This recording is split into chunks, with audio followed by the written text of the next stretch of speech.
Good afternoon. The Open Public Meeting Act has been complied with. This meeting has been advertised 48 hours in advance. On April 24th, notice was mailed to the Aldea and the Courier Post. Roll call, please.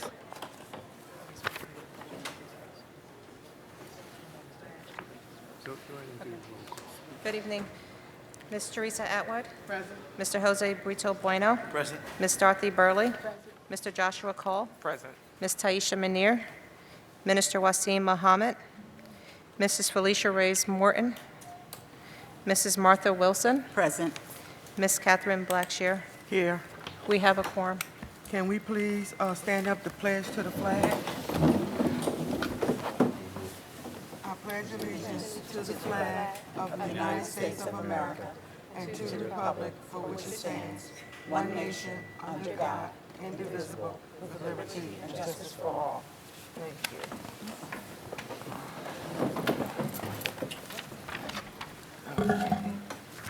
At this time, the board will go into closed session to discuss matters of attorney-client privilege, personnel, and collective bargaining agreements. I call for a motion to go into close. Motion to go into close. Is there a second? Motion to go into close was made by Mrs. Wilson and Ms. Atwood. All in favor of going into close say yes. Yes. All opposed say no. We are going into close for 30 minutes, and we will be back at 6:10. Can I have your attention, please? At this time, I call for a motion to come out of close. Is there a second? Second. Motion was made by Ms. Atwood and Mrs. Manir. All in favor of coming out of close say yes. Yes. All opposed say no. We are now out of closed session. All right, so before I come down to present the superintendent's presentation, I just wanted to quickly acknowledge Minister Wasim Mohammed. His sister earlier today was in a really bad auto accident, and she is on life support at Cooper Hospital, and so that's where Minister Mohammed is. So just keep him and his family and his sister in your thoughts and prayers. I just wanted everyone to know that. So we're going to do OFAC presentation at the end, right? Yes. All right, so I'm going to come down for the superintendent's presentation, and board members and student reps will come down to the first couple rows. All right, so while the presentation is being set up, let me first just say good evening, everybody. As they're setting up the presentation, I want to welcome up some guests to kick things off today. The Camden High Panthers Marching Band Boosters. We're joined by that illustrious bunch, and just want to welcome them up as they have a brief presentation they would like to make on behalf of the Panthers Boosters Club. So let me just go ahead and welcome them up.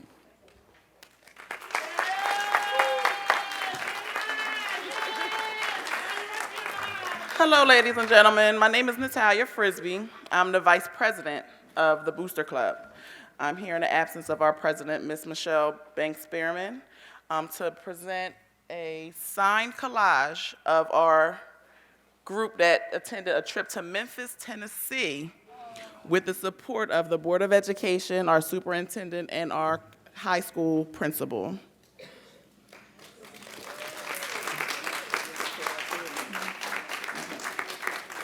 You can bring that up. Okay. This is for our superintendent. This is a group picture. It's a collage, actually, and it's autographed by all of the band members. This was one of our first big trips, and all the efforts from the parents, the teachers, the community, we are greatly, greatly appreciative of everything.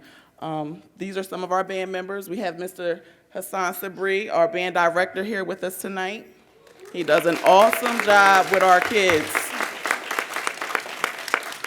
So we want to thank you. All right, this one is for you. Thank you very much. We have one also for the board members, so that's for the whole board. All right? Thank you.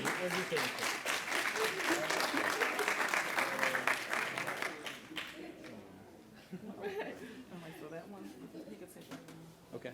Thank you all very much. Appreciate it.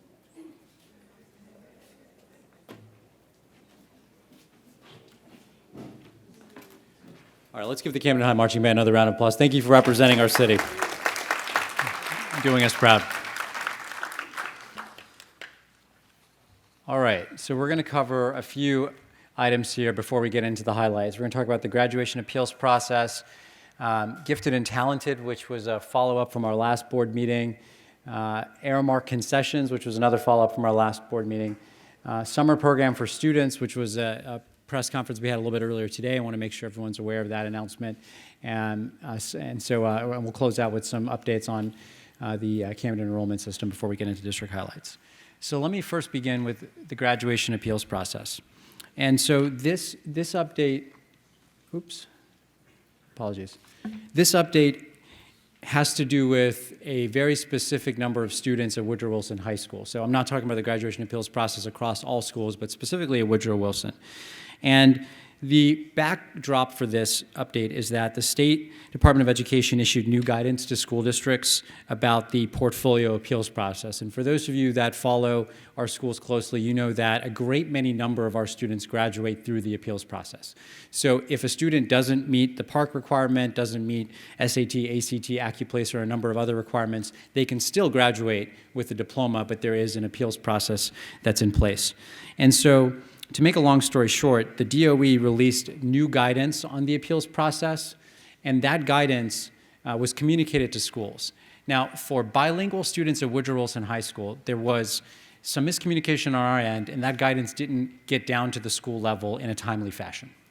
And so I just want to own that, because there were some questions and concerns and anxiety at the school level from students and from parents and staff members.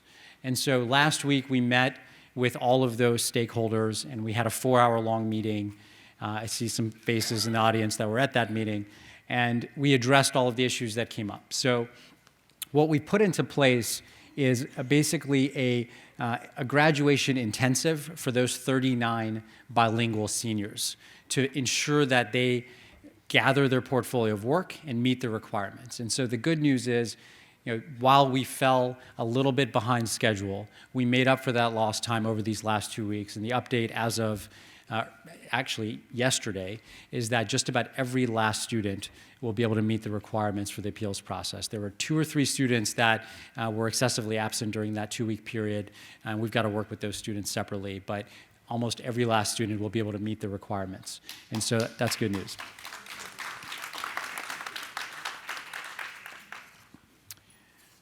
All right, so I just want to make sure that I shared that update because, again, I know that there are some people here in attendance today that were at that family meeting, and I just wanted to acknowledge that that is something that we are actively working on. And as part of that conversation, I guess one other thought I wanted to share is that we realize that through concerns that were shared by family members at Woodrow Wilson, we need to do more starting now, and certainly as we staff up for next school year, to have more Spanish-speaking staff at Woodrow Wilson. We can do better. We can do better. And so right now there are not enough Spanish-speaking clerks, administrators, and educators. And so it is something that we have created a working group internally. If anyone has any specific questions, we'll certainly be happy to share more. And so that is a big priority for us. And I just want to acknowledge that we can do better. All right, gifted and talented. So for those of you that weren't at the last few board meetings, this has been a question and an issue, topic of conversation that has been both part of board meeting conversations, but also just in community dialogue and a lot of long-time and committed community leaders asking about whatever happened to the gifted and talented programming with the Camden City School District. So I want to welcome up our Deputy Superintendent of School Support, Katrina McCombs, to give you an update on some planning that is underway and share with you all that update and as part of our ongoing conversation. You need this, do you? Oh, I guess you do. Yeah, there's a couple slides. All right. All right, so thank you. Good afternoon, good evening, everyone. I want to take the opportunity, as our superintendent has already stated, to talk about a group of students who we don't often talk about enough, and that's our gifted and talented student population. So just want to quickly talk about, very quickly, share with you that this is the beginning of our process to really think critically and really do a deep dive into the research to make sure that, along with community input, that we are revamping, revitalizing our gifted and talented program in the city in a way that's going to be meaningful, well-planned, so it can be executed on. So the expectation is that all of our schools will set clear, measurable, and ambitious goals for student achievement that align with the district's organizational goals. Schools will track their progress toward these goals and throughout the year. So this is directly in alignment, this high standard of expectation, with the state gifted and talented policy, which you don't see in front of you, but which just outlines the fact that gifted and talented students are defined as those students who possess or demonstrate high levels of ability in one or more content area.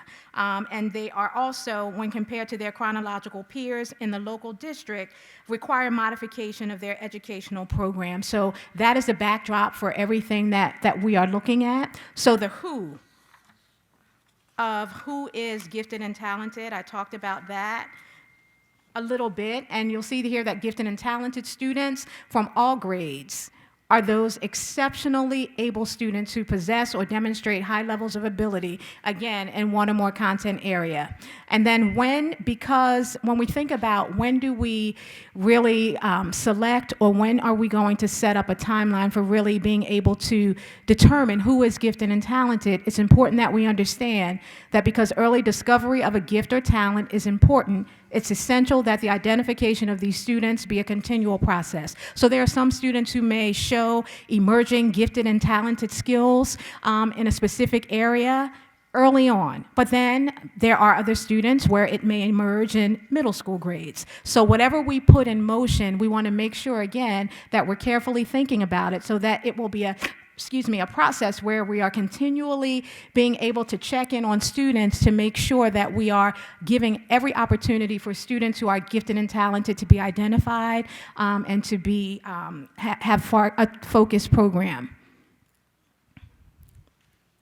So when we think about the gifted and talented students, and this slide just talks about some of the unfortunate situations that occur, and this is from the Gifted and Talented National Center for Research on Gifted Education. When we think about and when we look at in our team, along with our Chief Academic Officer, who's also here, I believe, yes, Mr. Andrew Bell, when we really looked at this research, we looked at the fact that with regard to our students who are from low-income communities, we don't always see opportunities for our students to be able to show their skills in the area of gifted and talented programming. And these statistics are just a few representative statistics as to why it's so very important for us to make sure that we carefully revamp this program. Unfortunately, currently almost half, 44% of low-income students, and this is across the nation, who are classified as high achieving when they enter first grade can no longer be classified as such by the time they reach fifth grade. And this just speaks to the fact that if we don't set up a program in place to really engage our gifted and talented students, they may become bored, they may lose interest, and just simply put, they may not have that zest for learning, and it may cause them to not achieve at the level that they are very much capable of achieving. Also, just a few more, gifted students of poverty are less likely to attend prestigious colleges, graduate from college, and receive graduate degrees. And again, these are students who have not had that potential tapped so that they are able to be pushed as far as they can go. And finally, one other statistic that frames our work, that frames our urgency in this area is that African Americans, Latinos, Native Americans, and English language learners are severely underrepresented when you look at the top performers of students at all levels of the educational system, and that goes from kindergarten all the way up to college, all the way up to graduate schools and professional schools. So again, all this slide is saying is that if we don't tap into our gifted and talented students and keep them motivated with that zest for learning, that they may graduate from high school, yes, they may graduate from college anyway, but they won't go as far as they can go. And the other area we are going to delve into is really looking at which models. So when we look at the research, there are many different models that the research suggests and that are used across our nation. So we have the homogeneous model, which would have been very similar to the CHIPS program, where you would have at a specific school or schools, at specific schools, locations where there are all of the students who are gifted and talented are there, and they're focused at a specific school. We have special class or heterogeneous model, pull-out support, where students are pulled out and have several hours a week of instruction in gifted and talented learning, push-in support, or out-of-school programs, which is summer or after school or Saturday. So want to say that these are the different models that are prevalent throughout the nation. We are leaning toward more of an integrated model where regardless of what school a child is in, we're able to really tap into and make sure that we have some type of gifted programming available for those students. So again, this is under construction. This is not finalized, but just want to let you know what's guiding our work and what's guiding what we do. And then finally, here are the goals. These are the goals that we outlined for our commitment to really looking at gifted and talented in our district. So again, it ranges from developing a short and long-term plan for district-wide gifted programming, all the way down to establishing systems for strategic assessment so that we can make sure that on the front end, when we're building this program, that we can really measure the quality of the program overall, as well as measure how effective it is in getting our gifted and talented students to be able to achieve at the higher level. So you'll see all the way listed throughout our goals, there's just a focus on making sure we're doing what's right by our gifted and talented students. Okay, and again, that is the beginning. So when we think about a timeline, we're really looking at not rushing into this, but really taking the remainder of the school year and next year to really research thoroughly, engage input from stakeholders, and also to really take a look at what model best fits the needs of our district and best fits the needs of our schools so that we can operate a pilot model, hopefully in the 17-18 school year, and then fully launch in 2018. So again, this is under construction, but just wanted to let you know that these are the next steps that we are taking.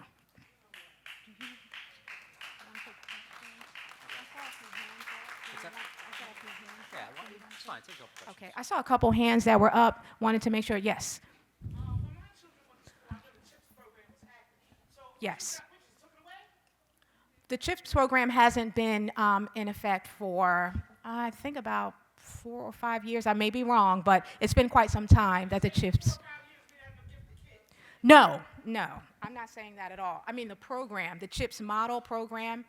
We still have magnet schools. Yes. The high school version of that. Absolutely. So we don't have the CHIPS program, but we do have our magnet high schools where we're able to make sure that those students who have specific interests or talents or skills or ability, either at creative arts, medical arts, or any of our other magnets, that they're able to tap into those. Because again, gifted and talented is not just the intellectual side, but it also has to do with psychomotor, fine motor, performing arts, visual arts, really looking at those students who have excellent abilities in those areas.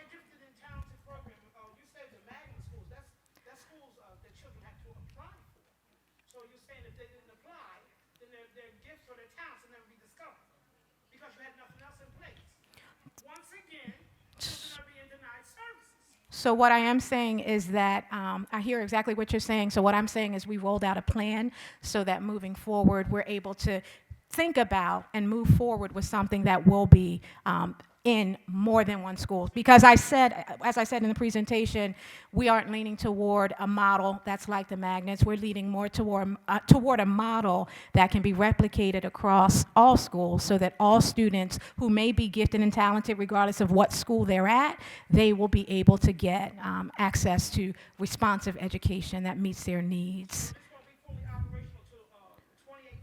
So that is a temporary timeline. That's a temporary tentative timeline. Mm-hmm. Temporary and tentative. Mr. Brown? Yes. I think that there is legitimate, ongoing, long-term rage in the fact that for the last 10 years we have not had a gifted and talented program. As I've said, when I was on the school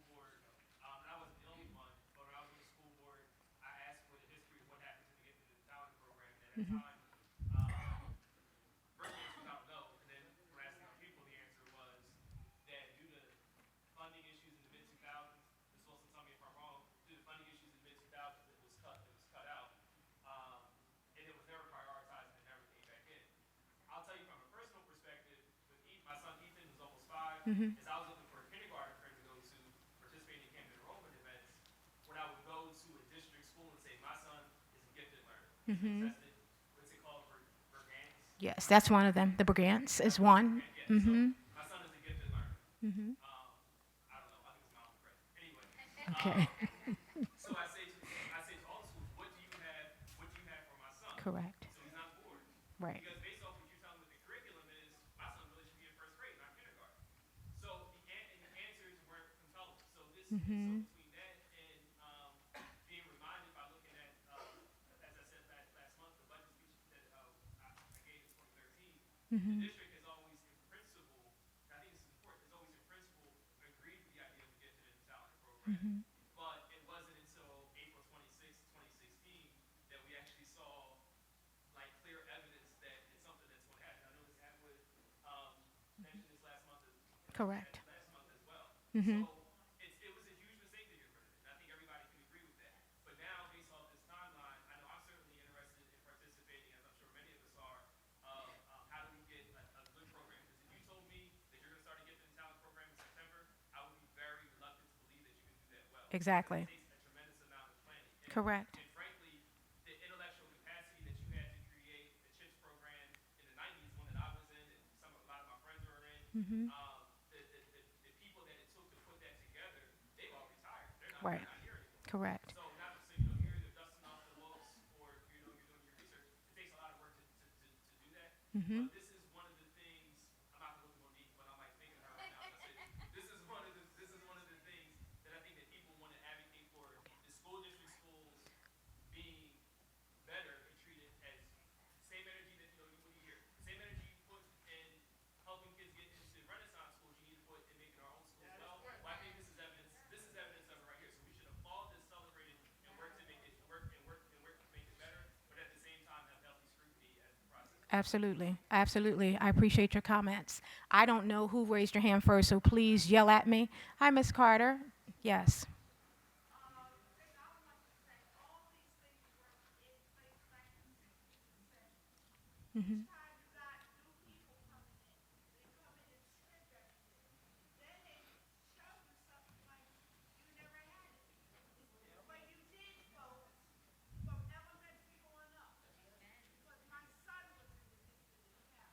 Correct.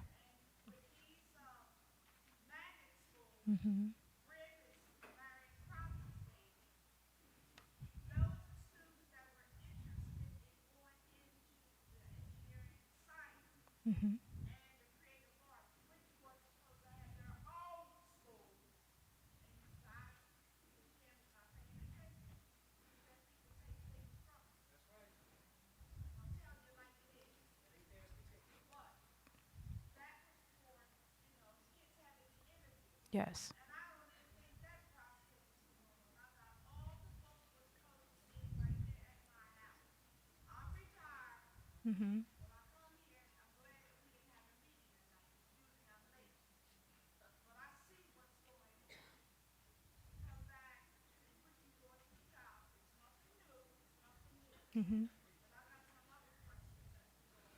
Okay.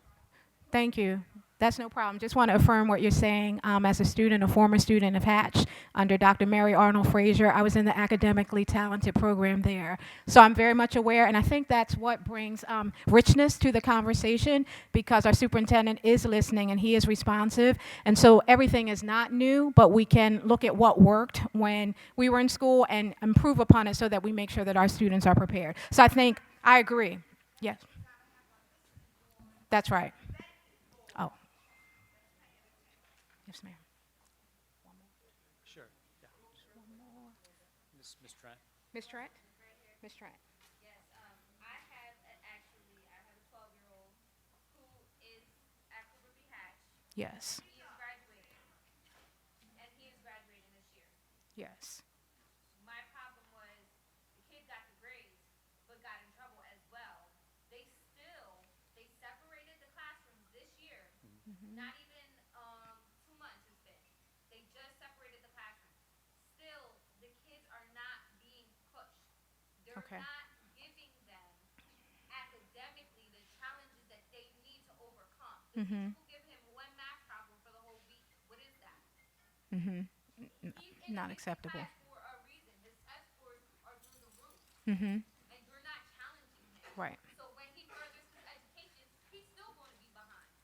I understand exactly what you're saying. And then having standards, having specific guidelines and curricula in place to address the needs would be able to allow us to really assess and evaluate based on what we come up with. So I agree exactly with what you're saying, and I think this discussion is very healthy for that very reason. That's fine, just take a look. Okay. all Mr. right. Waters had his hand up Mr. earlier. Waters, and then right here, Ms. Goodman. Yeah. And yes. Yes, Mr. Waters.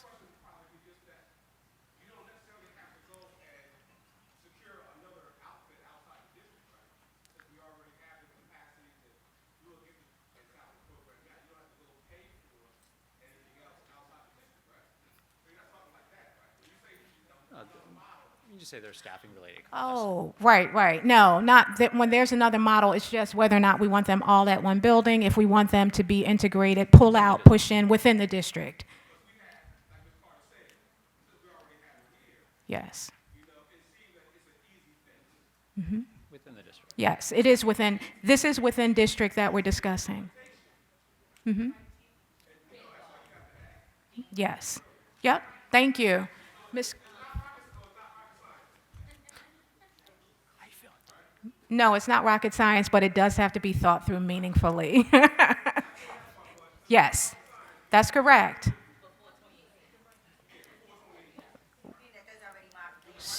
So I won't commit to that. Ms. Goodman? I just wanted to thank you so much because a big issue is not so much the teacher, it's the curriculum. Exactly. And so I don't want to put the focus that the teacher is giving one problem. It's the curriculum. There's no work that is not designed to really challenge the students to the level that they need to be challenged. And in my experience, I've learned that none of the children are challenged. It's like they go in with a notion or the curriculum that they select or design, plagiarize, whatever you want to call it, to not challenge our students. So I'm going to have to agree with Mr. Walter. It shouldn't have to take 2018 for a pilot program. You have gifted teachers right here in this district that if we just send out mass emails regularly, send out a mass email recruiting teachers to see who has an interest on putting a pilot program within their school. But just like you put in this presentation on for the gifted program, we have students who need services, who need additional services. Respond, give it back to me. We'll move on. Okay. When will we see changes come in the special needs department, giving those students the additional services they need? So we have issues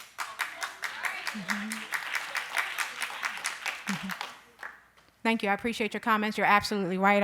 I agree with you that the issues are across the board, and so we are trying our best to make sure that we're meeting or attempting to plan as we move forward to meet the needs of all of our various learners. But your point is definitely well taken. Thank you. There was one young lady here, and then I have to turn it back over to the superintendent, but I'm definitely don't have a problem staying around afterwards to have a conversation or continued. Our Chief Academic Officer, Mr. Bell, if you can just raise your hand, is here also leading this work, so we will stay around. We'll talk to you. We'll take your comments into consideration. Yes.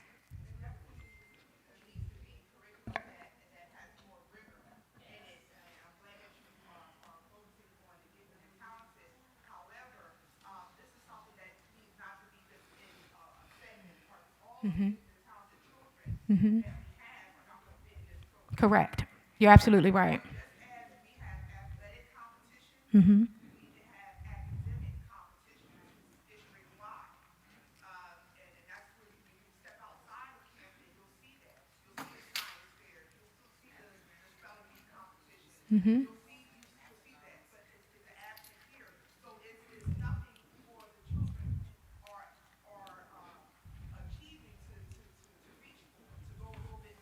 Mm-hmm.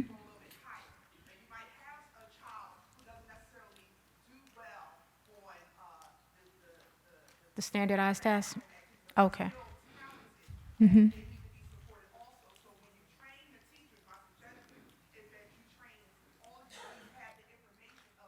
That's correct.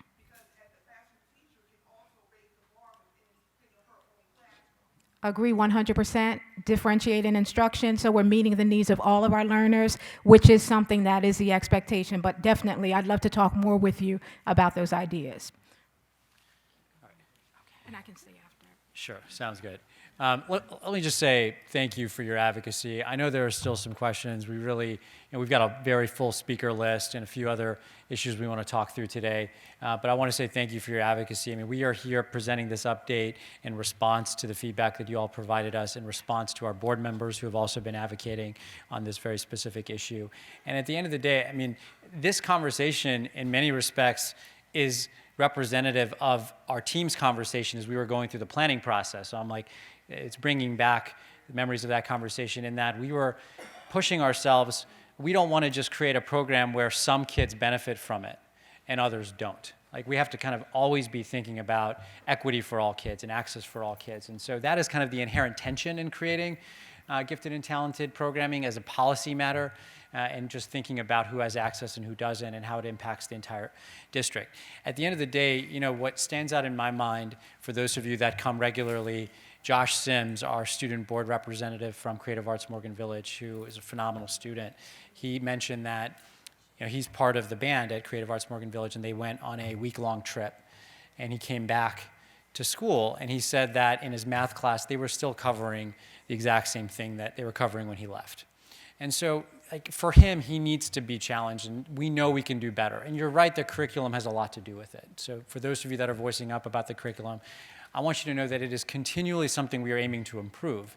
And so we have a teachers' roundtable broken up into 2 groups that we meet with monthly. And in our last meeting, we spent two and a half hours straight getting every last person's feedback on our curriculum. And so we're always aiming to get better. We're always thinking about our students' very unique needs.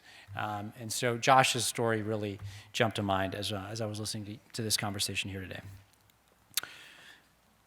All right. I want to give an update on the Aramark concessions. And so we went back to the drawing board on this one, as I had promised we would do. And so there were 2 issues that came up as we went back to the drawing board that I did not raise during our last board meeting. And so the decision to pull in Aramark to support concessions was driven by 2 very, very significant factors that I want to make as clear as the day is long here. So the first is that when we actually went back to our books and looked at the record keeping here, so by the way, for those of you that don't know, the backdrop here is that there were many people advocating for a change in the way that we manage concessions and that we do it in-house and not outsource to Aramark.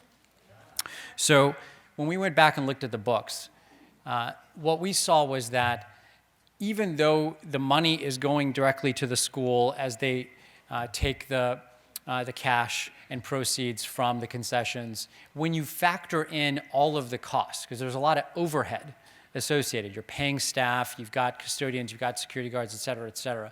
When you factor in all of the overhead, we were actually losing money. We're actually losing money. And that is a very, very significant point to make. And happy to share those numbers. Ms. Vita, let me just finish, and then I want to give you a chance to respond. So that's issue number 1. Issue number 2 is that in our financial audit, the findings were that before, when the district was operating the concessions, this is a finding from the state. Money was passing, too many different hands were touching the money. And so by virtue of too many different stakeholders touching the money, that creates potential risk. So that was just coming directly from the audit, which we shared with you all at previous board meetings. So I'm just literally just reading for you verbatim what was in the financial audit. And that was called out in our corrective action plan as something that we have to address. And so the decision to bring Aramark on was part of that corrective action plan, part of our action that we need to take to address an issue that came up in an independent financial audit. And so the benefit with Aramark is that they cover the overhead. So let me make that very clear. They cover the overhead. Ms. Trent, I'll get to you as well. So they cover the overhead, and there's a negotiated profit of 4%, which we then put into the student activity fund. And so my thinking here is that I wonder if, because there's a little bit of a lag, once the dust settles and the profit comes in and goes back in the student activity fund, I think that maybe those that are close to Camden, Hahn, Woodrow, and other concerned stakeholders, they may not realize that we're actually putting more money into the student activity fund than if it were being run. Yeah, so then, and we looked at the numbers, and that's true. Now, where there are specific cash needs, this is the last thing I want to say, where there are specific cash needs, we can help address that, and we can help further negotiate with Aramark. And so, that is the backdrop here, where those were two significant concerns that I found. And so, what we are saying here as the next step is that we want to continue with the partnership for a full academic year and then revisit it, because it is part of our corrective action plan. It is a finding in an audit, and we're losing money, whereas now we're making money. Ms. Vida. First of all, I've been doing my homework too.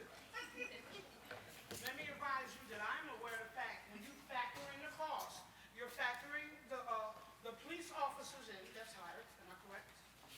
You're factoring in the employees that you use for Aramark, am I correct? When you factor in Where's your Regina? numbers, you factored in the police department, the 6 police officers that you're using for protection. You factor in the Aramark employees that you have hired. Well, prior to that, the parents of the PTA rent. So we didn't have to pay for security. We didn't have to pay for any employees because we donated time. Now, first of all, the food is nasty. The numbers is low because people's not buying the food. They're scared to eat it. Your kids come home from school and tell you horror stories about Aramark food. So why do you think we want to go to a game and willingly pay for that nasty food? I am not going to stop until that concession stand is turned back over to the rightful people. Now you want to talk numbers? Let's talk about the $122,000 you cut from the athletic budget. Ooh, Ms. Vita's supposed to know that. Go on the website. I want to know why you cut $122,000 and what school and whose budget. You want to talk about that? Because it seems like you shouldn't have no problem with hot dogs if you're saving $122,000 off the kids. We don't got nothing in this town for these kids now. And you got enough to cut $122,000 off the athletic budget. Go to the website. Ms. Trent. Yes. My question is, why are you paying an outside source so much money that food is not cooked? Not cooked. My son sends me pictures from the cafeteria of raw chicken. The nurses call me at work and tell me, oh, your son or daughter has to come home because they were exposed to raw meat. Now, you're saying that we're losing money. How is this happening when you're not cooking the food? My kids go hungry half of the time. My kids don't have lunch because there's not enough food for all the students in the cafeteria. That should not even be. It should not. We never had that problem when we was making our own food, when we was handling our own stuff. It never happened. They always had extra, and if the kids wanted seconds, they were able to have it. They're not. They get free lunch. They should be fed. Ms. Chowning. I have one question because Aramark is making supposedly millions. Why are they using the resources for the school to for their employers? They use the paper, they use the ink, they use our computers. Why? Why? And we have limited ink and paper, right? Didn't we talk about Yes, that? yes. How we don't have for our kids, and they're using our stuff, but we're paying them money. I don't know if there's anything you want to add. Otherwise, I think we're good. So, look, at the end of the day, this has to do with the fact that our audit says that we can't have cash going between that many different people when it's directly operated. And so that is in the financial audit. And what I know to be true about Aramark is that where concerns have come up, those specific concerns, they've been able to address them. And I've seen that through our student board members. I've seen that through other students where they meet with Durand from Aramark and the rest of his team, and they've been able to address them. So have you eaten their food? No. I have eaten their food, actually. I have eaten their food. Don't you understand? One part that the children don't want this food. They don't want the food. The food is horrible. You know, as a superintendent, you should eat the food. You should eat it just like they do every day for lunch. I do. Not every day, but a lot of times. All right, we're good. We're good. All right. we're gonna move on. We have public commentary, and those that want to continue to comment on the Aramark situation, by all means. All right, summer programming for students. I want to give you all an update here. So really good news that we were able to announce earlier today. So we're kicking off our Summer Jobs for Students program, which is called SWAG, and our K-8 Summer Enrichment program, and our High School Credit Recovery program. So I want to acknowledge and thank our Chief Academic Officer, Andrew Bell, for planning this work and leading the way and setting us up to be successful here. And so I know many of you all are familiar with these plans. The one, I would say, significant change and improvement from previous years is that, and this may have been the case prior to my appointment, but since I was here, the summer programming was a half-day program. It's a 5-week-long program, and it ended at 12:30. And so for next year, it will be a full-day summer programming for the K-8 summer enrichment. And we're going to have 60 jobs for the SWAG program, which is what we had last year, and then the high school credit recovery will also be up and running. And so we're pleased to announce that, and that it'll be a full-day program for the K-8, so rising 1st through 8th graders, including bilingual ESL and special education students. Ms. Fida. Yes. Out of 22,000 children in the public school district, in the district, 16,000 or so are in the public schools. So how many jobs you say you have? So we have 60 jobs for the SWAG program. Yeah. Hold on. Is this for the summer you have? Last year, did you have 100? Last year we had Last 60. year you got 60 jobs? We have 60. That is a disgrace. And we You have no services for these kids. It's a shame. Can you stand up here and look at yourself and have 60 jobs for all these kids? What are they having, a rally or a raffle? I want to know how Ms. Vida, to the extent you want to continue to comment during public commentary, I welcome that. This is the number we had last year, was a successful program, and the students had a great experience. I revisit things. You had 100 jobs last year. Now you got 60. No, we did not. We had about 60, 65, and plus there was college. Right, so 65 in total. It was not 100. Yeah, it was not 100. That number adequate enough. It was not 100. I think in terms of the total applications, it's not a lot more than 60. So the demand is not necessarily like the numbers that you shared. By the way, we don't have 16,000 district. There are 8,000 students in the district and 15,000 citywide. Regardless, Yes. 60 jobs don't reflect nothing for these kids. And again, the number of total applications we received is close to the total number of positions. Every day on the street dying. And we need a safe haven or someplace for these kids to go or something for them to do. And it seems like you should be increasing things for the children, not decreasing.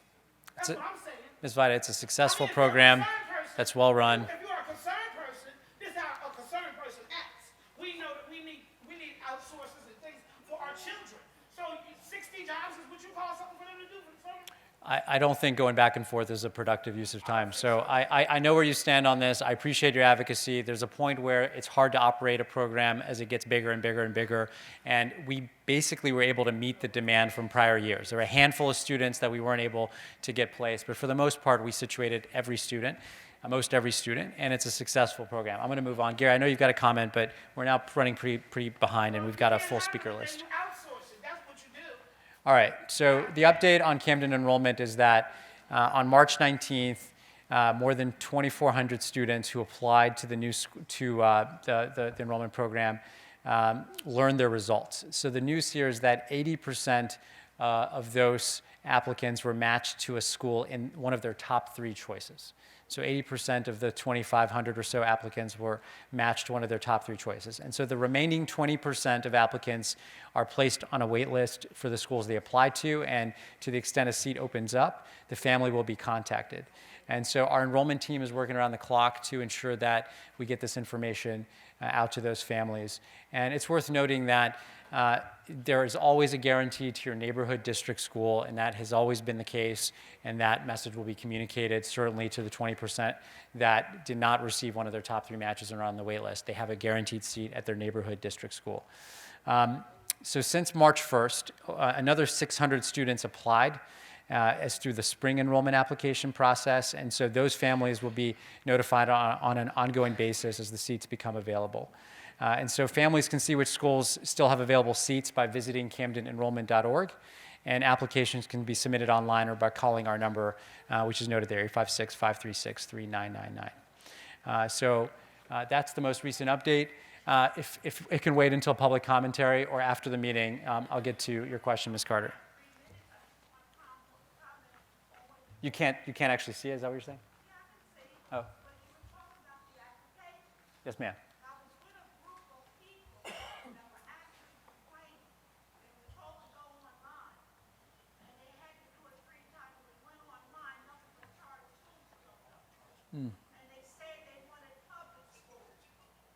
Yeah, all schools are available on the website.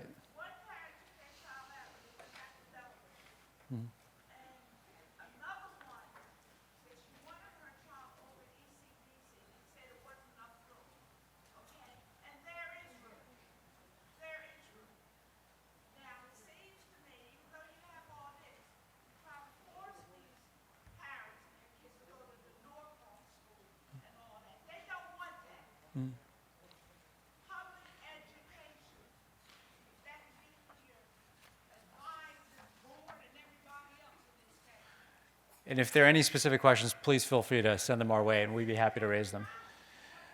All right, quick district highlights, and then we'll come back up on stage. So I want to give a shout out to Donna Drummond, the community school coordinator at Camden High School, for the high school prom dress giveaway. I know that she and many volunteers, Ms. Trent and others, did a tremendous job. Our staff was working behind the scenes to support, and so just huge thanks to everyone who volunteered. There was some great press supporting that initiative. So big shout out again to Ms. Drummond. There was an event at, the coloring is a little bit funny here, called Let's Move at Yorkship. So I think I see some familiar Yorkship faces here where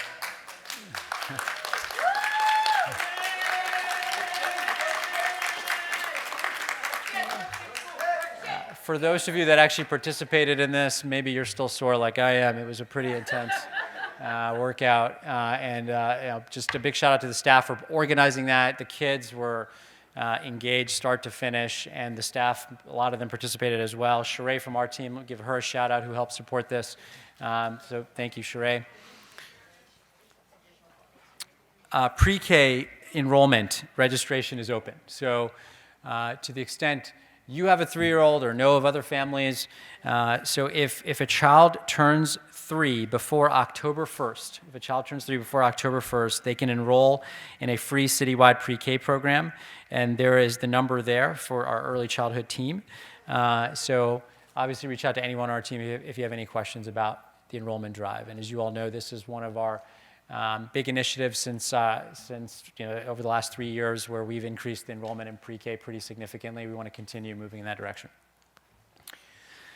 There was a Bookmates event at Sumner School, so big shout out to staff at Sumner School. So this is a program that is run by a nonprofit called Bookmates, been in Camden for 17 years. They bring in mentors to read to our students one-on-one. Our police department, they volunteered to read with kids one-on-one. There are a number of other community leaders. The mayor has helped organize a number of residents to help support our students. And so just a big thanks to especially the Sumner staff, which basically welcomed the entire Philadelphia media market into a single room in the middle of a school day. So appreciate their support. Donors Choose. We, on April 22nd, so just the other day, we were surprised by a big push from Donors Choose, where a large number of Camden projects, really across the entire state, were funded. So a big shout out to Ashley McGrath on our team, who helps organize this behind the scenes, but especially to our teachers who are submitting these proposals. I was at Caddo School earlier today, and a teacher told me that she received 3 brand new laptops as part of this recent push. And so at this point, we're talking, Donors Choose has put hundreds of thousands of dollars of new resources in the form of tablets and other instructional resources. So really grateful to Donors Choose and our teachers.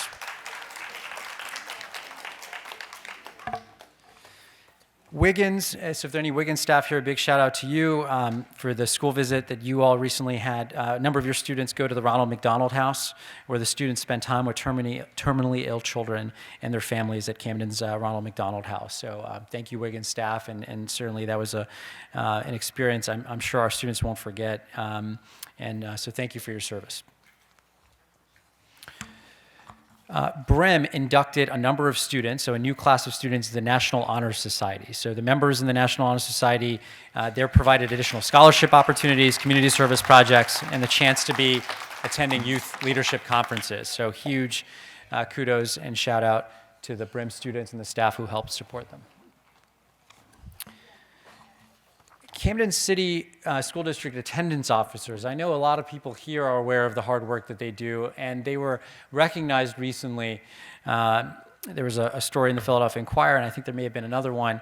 But just their work, I just want to commend them for what they do, because it can be pretty thankless work, knocking on doors, trying to engage families, trying to get our students to get back into school. And so, in particular, I want to give a shout out to Stephen Sloanell, along with Carol Cooper, who were profiled in this recent story for all the work that they're doing.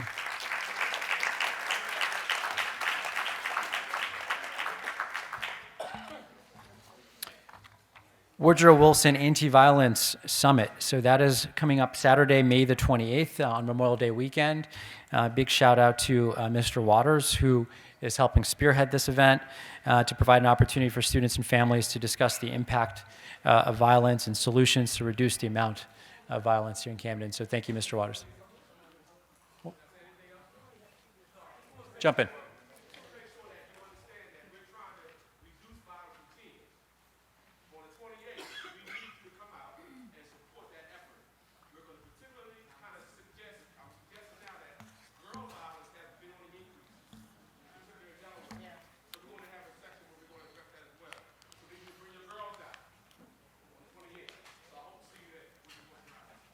Thank you, Mr. Waters. All right, and I'm going to close with this. So next week is one of my favorite times of the year. It's Teacher Appreciation Week, and we are sharing nomination forms here today at the board meeting. So the nomination forms you can find, I assume, at the desk right outside of this front door. And so look forward to receiving those nominations, and please complete and drop them off with us. There's a submission box also here, and we'll continue to take them in the central office as well. So just want to give everyone a heads up. The next week is Teacher Appreciation Week. And we'll read off the retirements when we come back up on stage.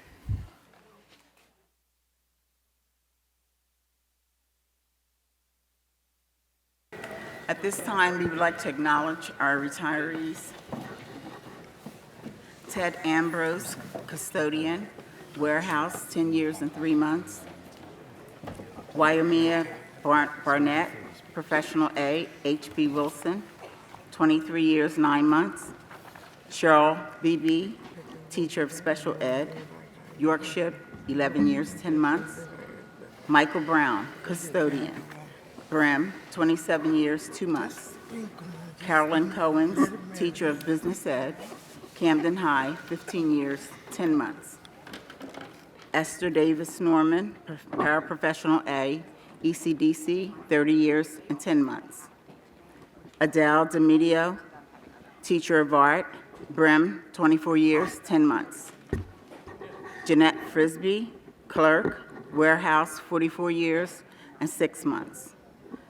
Deborah Curley, teacher of special ed, Caddo, 26 years, 11 months.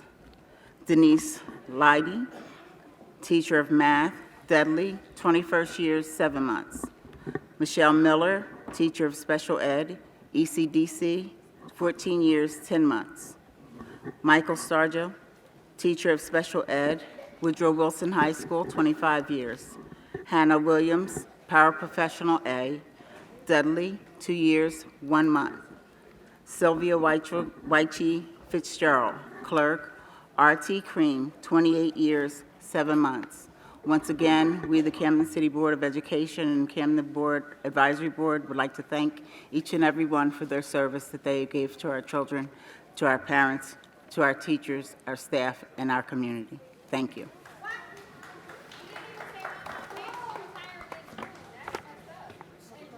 Is it here? How do you not recognize her, right? Where Miss Chowner name at? 'Cause I know everybody from North Chowner every year. Hold on. No. It may have been at a previous meeting, or it'll be at a future meeting, so we'll recognize you, Ms. Chowning. So I apologize, it's not on the list, and we'll make up for that next month. But once again, we do apologize, and I'll see you at Hatch before then, so we'll have something for your mother. Thank you. All right, let's open it up to questions, comments from our board members.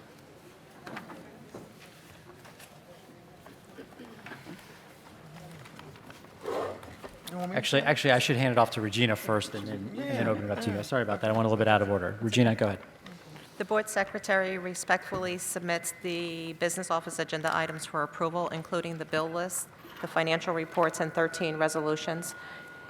And then we can open it up for any questions from the board.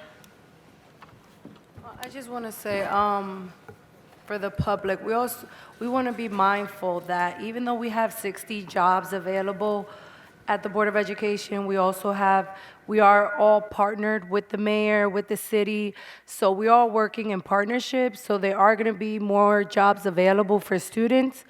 And just, we have to be grateful for what we can give and for the partnership that we have here in the city of Camden. Thank you. Don't answer that. Don't answer that. Do you want to say something? You're good. Don't answer that. All right. In accordance with the powers vested in the State District Superintendent under Title 18A, I hereby approve today's superintendent's agenda items and business office agenda items.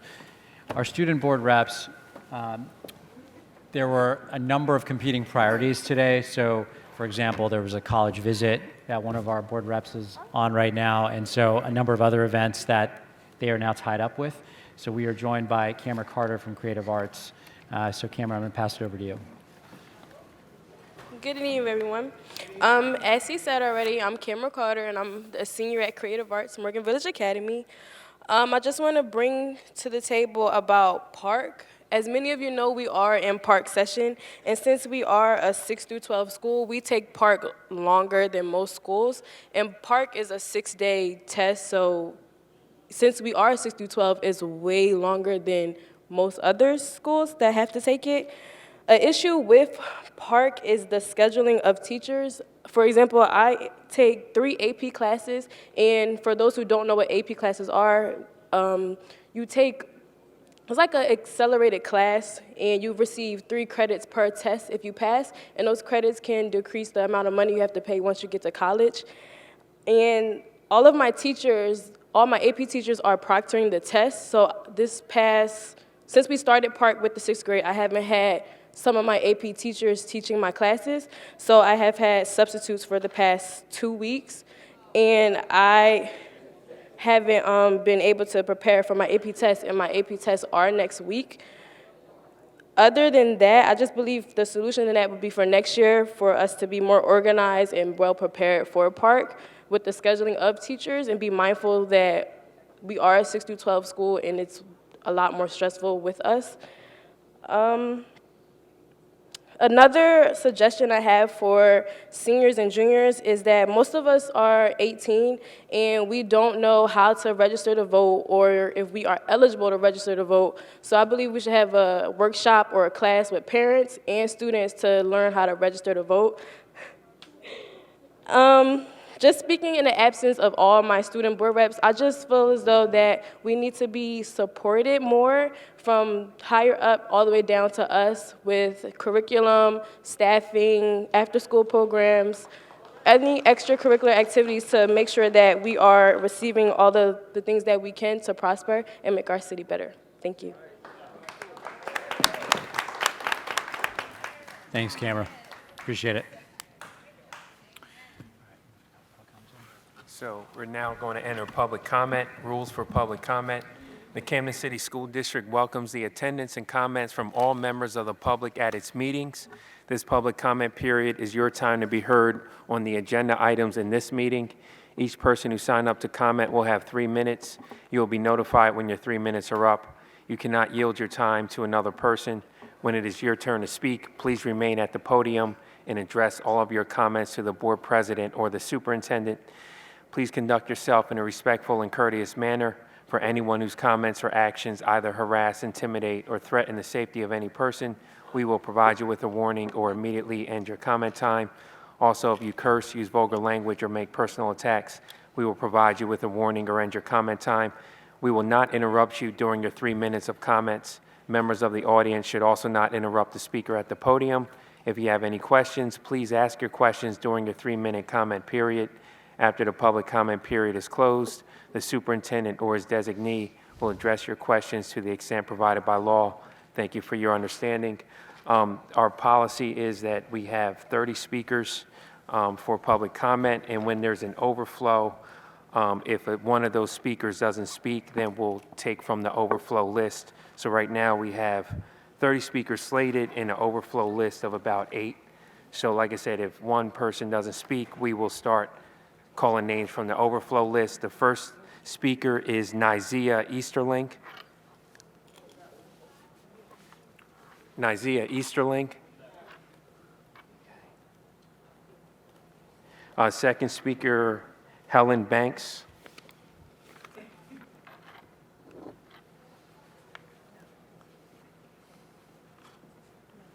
Helen Banks.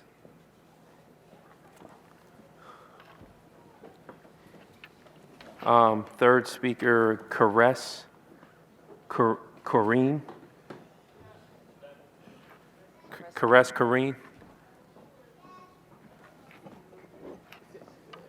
Fourth speaker, Niger Alseer. Niger Alseer.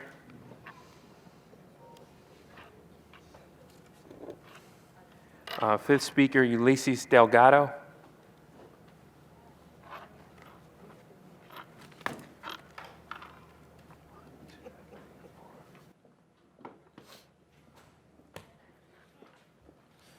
Good afternoon, Mr. Superintendent, board members. I'm real anxious about Woodrow Wilson High School. It's going to be a technology school. I was talking to the principal. I'm trying to organize people in our community, and I spoke to the president of City Council. We got differences, but our children's come first, and helping our children get better and get all this good technology what's going on. Thanks, Mr. Walter, an employee at Woodrow Wilson High School. He's been instrumental in getting this technology school. And we want to put this thing together, Mr. Superintendent, as soon as possible. I don't want to wait a year or two. I'm going to do this maybe by September, get this thing going on. We need a lot of bilingual teachers in Woodrow Wilson High School. Their students be an interpreter for the other students. I want you to do the best you can in getting bilingual teachers. We need them at Woodrow Wilson High School, especially for our special need students. They've been put to the side. We want some good teachers to help our students out there, special need teachers that they're well trained and qualified for these jobs. I'd like to Mr. Al, the technology person in charge, to get in contact with me, and we want to do this as soon as possible. Mr. Superintendent, have a nice, blessed day, and good evening. Next speaker, Aramark.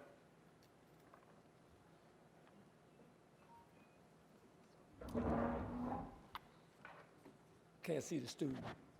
Aramark Davis, thank you. I'm black again, Madam Chair and Vice Chair. My comment first will be the celebration of Harriet Tubman being placed on the $20 bill. That is a historical piece. Here's the teaching moment. She said she could have saved more if they knew they were slaves. But the other piece on the dollar, and a lot of people are upset about that, the $20 piece, is the person that they're putting on the back of the dollar. So people need to Google that history, because that person was part of the Trail of Tears. That's a very heavy part in history. So Google that about that individual that they put on the back. With that, moving on to my other point. To all young ladies and students, you take that back to your school, any of the ladies in the school district and young people out in the audience who are pregnant, do not drink the Camden water, because the Camden water comes through leaded pipes, and the child is encased in water, and it causes deformity and a lot of other problems before that child terminates. So this is a teaching moment. We had to take a leap from what is happening in Flint to educate ourselves to the situation that's going on in Camden. We've been talking to the district. The issues that I raised before about a meeting, that meeting got postponed, and we will address the issues around, Mr. Paymore, around the flushing issues that has something to do with the food. Very important. To the extent of that, there's a lot of things that you don't know, and I know you don't know, and you need to know this. The other question is about the contaminated dirt. We're going to discuss that Thursday. I left a message for you, so I will not quiver on these things. We will give you an extensive report on what we know, and there's going to have to be some immediate actions, and we don't want to go public with that until we let you know, because there are people that are in your district that do not let you know what's going on. Closing on this, we have been accessing documents under the Open Air Act, Open Record Act. That is open for documents. We put it in writing and make the request. We've been having a problem getting those documents in a timely manner, and they've been dribbles and drabbles. That is a violation of the law. We must be served as a notice that we cannot get those documents, and if we can't, then we can offer an extension. So you need to look into that, because we're at the point to pull the trigger on the fact that we're not getting our information in a timely manner, and it has a lot to do with our children. You do what you do, I'm doing what I'm doing. It's about my children. And anybody get in the way, well, I'm going to whoop you when I come. Thank you. Number 7, Gary Frazier.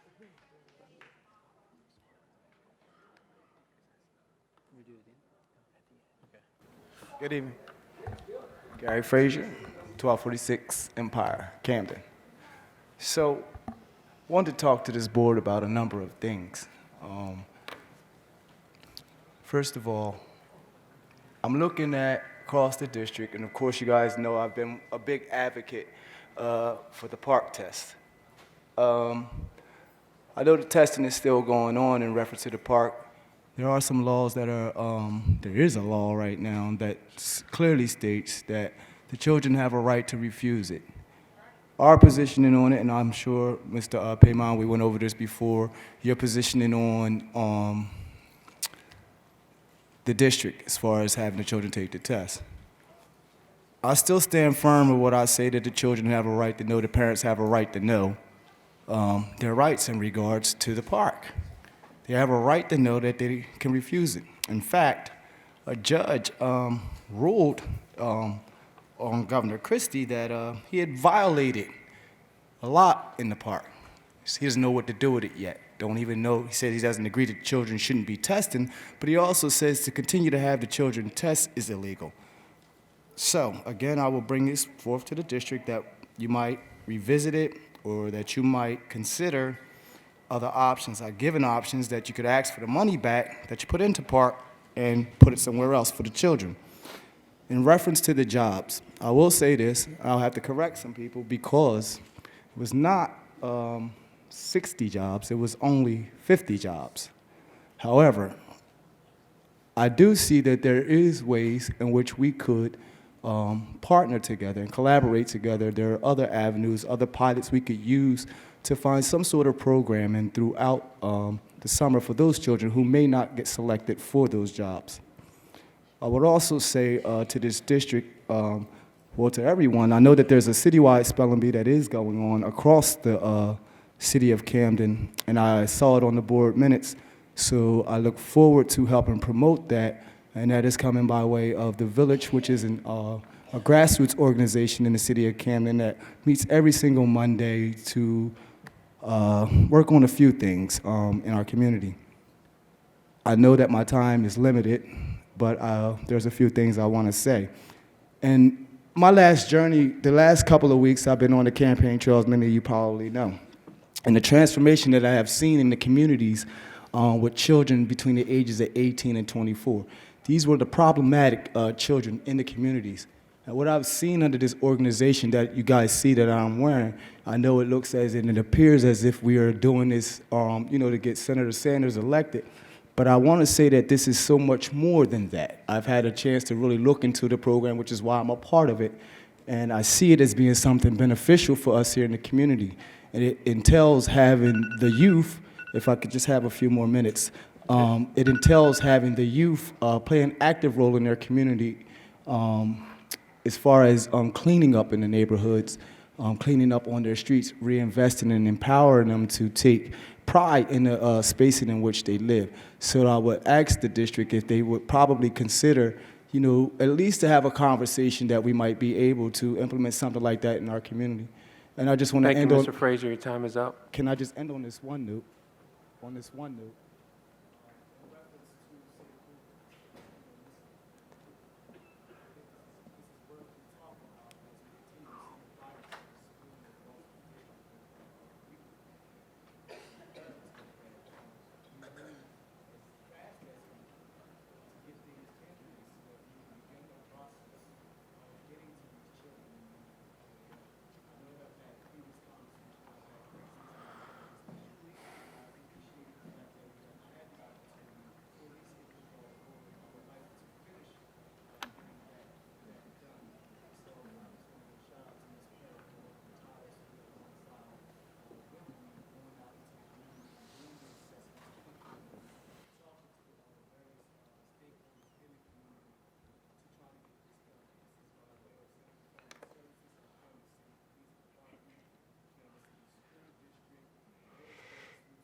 Thank you, Mr. Frazier. Your time is up.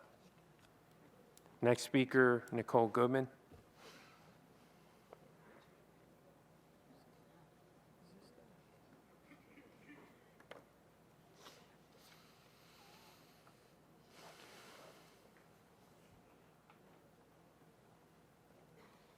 Good evening. I have questions. I really don't expect answers because you haven't answered any questions or any issues that I have raised thus far. But I'm just going to keep putting them out there and let people know that the information I put out here is to educate the public. It's to educate the public. New Jersey Administrative Code gives us a 30-day timeline for intakes. I sent a pre-K IEP from Puerto Rico on October 14th to Special Services. I received an email that was received October 15th. I just received it approximately 2 weeks ago, returned. I needed this translated so I can create a document, a legal document. I received this. Is something wrong with this picture? So this is your copy. Everything I have is your copy because we're evidence-based, and I'm going to give it to Officer DeVal. How ethical is it to continuously not provide related services to our private providers of 3- and 4-year-olds? The role of a supervisor is to step in the shoes of employees when needed. So if the board can allow a supervisor to attend a speech conference then the board should be having that supervisor provide speech services to those 3- and 4-year-olds if they're qualified. How ethical or legal is it for case managers to be told that we cannot access mandatory forms from a district system? Now we have to access these forms at chrismas.com. I have the email, your copy. How professional is it to send forms home, not on letterhead, with massive grammatical errors and ask parents to fill these forms out? Only one form was on letterhead, and it didn't come from my department.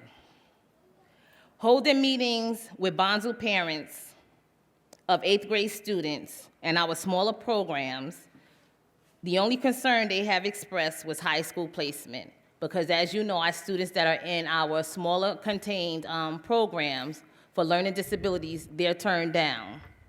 So parents have requested to please consider, with the movement of Met East going into Hatch, at least opening 2 classrooms in that school for our smaller populations, our IEP students. And last, I'm going to say, we were informed that Whittier will be closing because the numbers are not sustainable to open.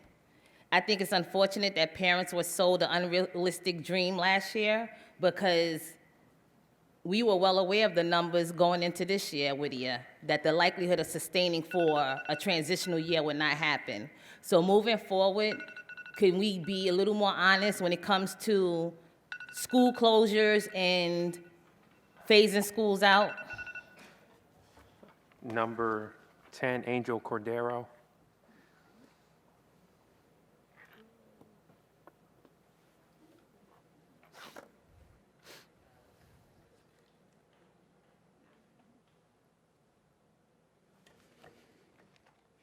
Good evening, Superintendent and members of the board. My name is Angel Cordero, 100 North 23rd Street.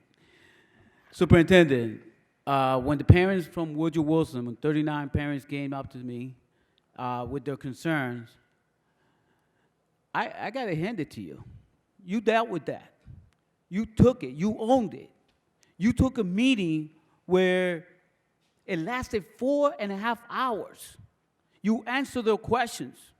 You stood there, and you owned that. And I appreciate what you did there, Superintendent.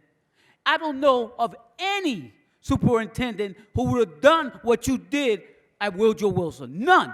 And I've been in this, fighting for these kids in Camden for over 15 years, and I have gone through a lot of superintendents, and I don't know one who would have stood there and did what you did. I commend you for that. Superintendent, when I look at the President of the United States, when he went through, when he was getting elected, the criticism that he got, criticism that he was inexperienced. Well, you get the same criticism, right, Superintendent, that you're not experienced. But the other superintendents that were here, they were experienced and did a horrible job. President of the United States inherited big problems. You inherited 40 years of crisis, I mean, at a magnitude where dropout rate was at an all-time high, where violence was all-time high. You inherited all that. Okay? Thank you, Mongo. He will someday, all right? I need one, Superintendent. If you could get me a job, I'll take that. All right? Mongo, thanks, bro. All right. But look, the other problem I have is when Barack Obama took office, what the Republicans said, we're going to make sure you fail. Okay? The same thing is happening to you. We got teachers union who are not on your side. Teachers who are not on your side. And you're trying to do a good job. You only had 2.5 years. Look, you need time. Our children right now need a better education. You are the man to provide it for this. Mango, how's that? Good? All right. Superintendent, I just came over here to tell you that I commend you on the job you did with Woodrow Wilson, and I commend you for the job you're doing right now. Thank you. Next speaker, Monique Ragsdale.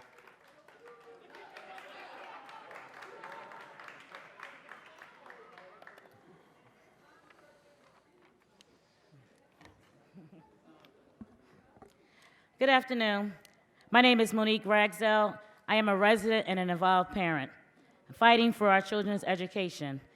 In addition, I am currently the president of Camden High PTO, co-founder of Save Camden Public Schools, member of Save Our Schools New Jersey, member of South Jersey United, and a community member for New Jersey Community United.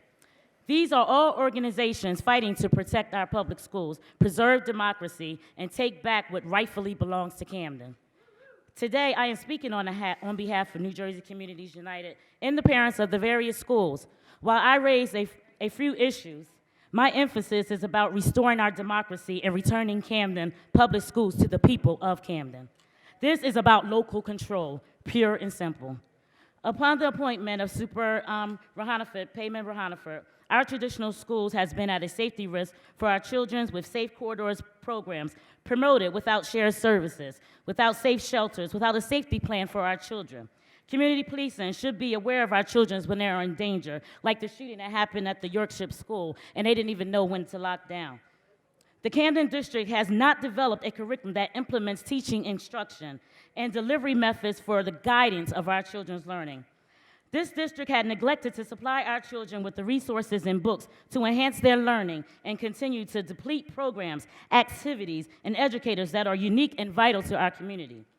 Parent engagement is not promoting the duties that are expected, like in the district for your jobs, like student enrollment. Parental engagement entails working and listening to parents when we have issues and we need assistance with our children's needs and learning.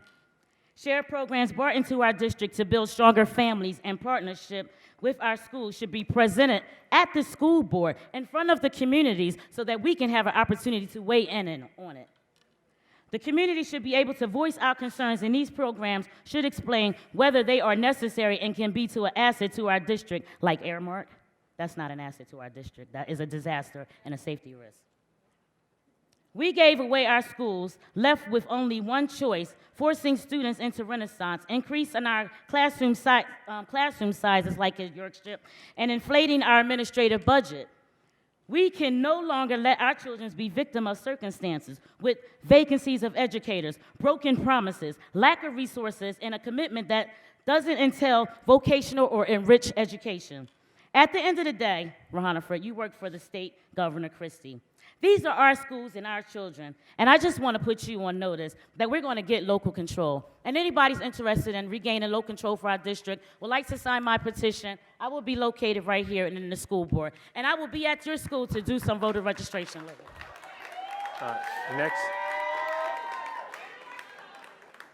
Next speaker, Rosa Trent.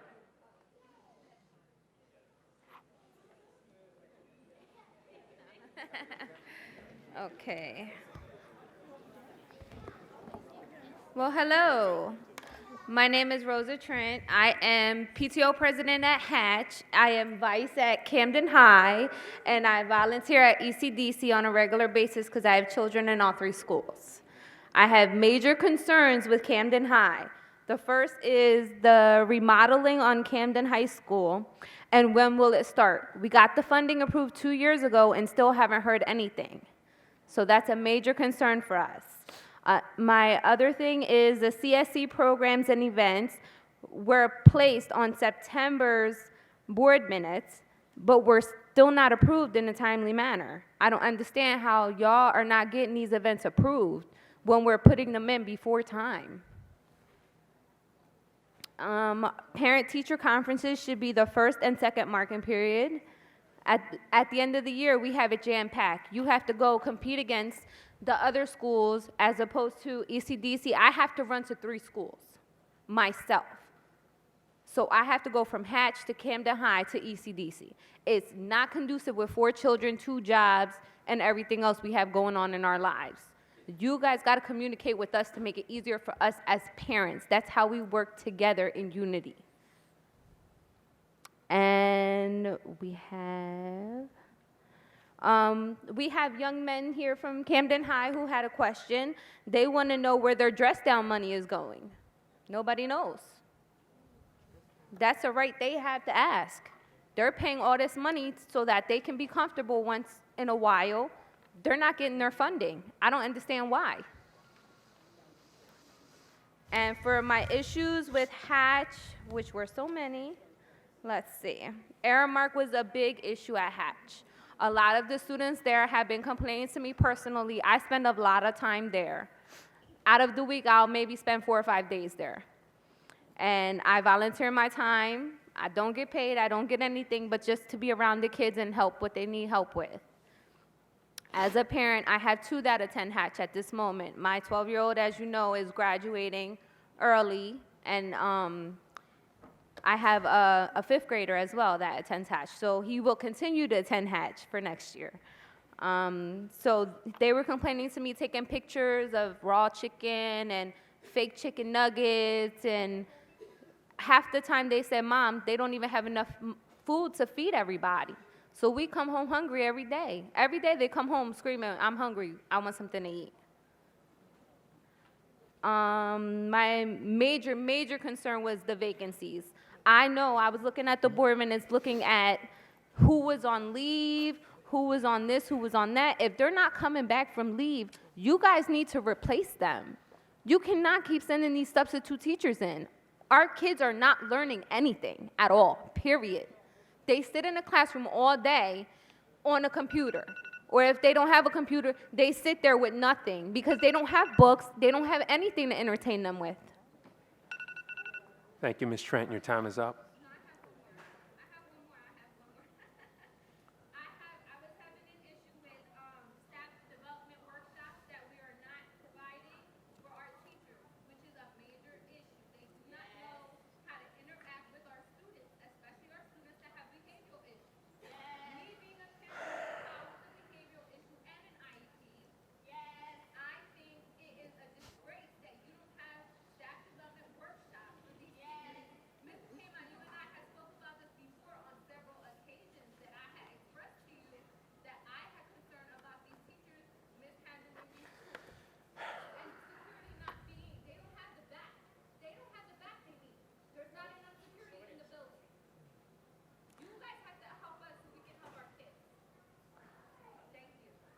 Next speaker, Vida Rosigi Neal.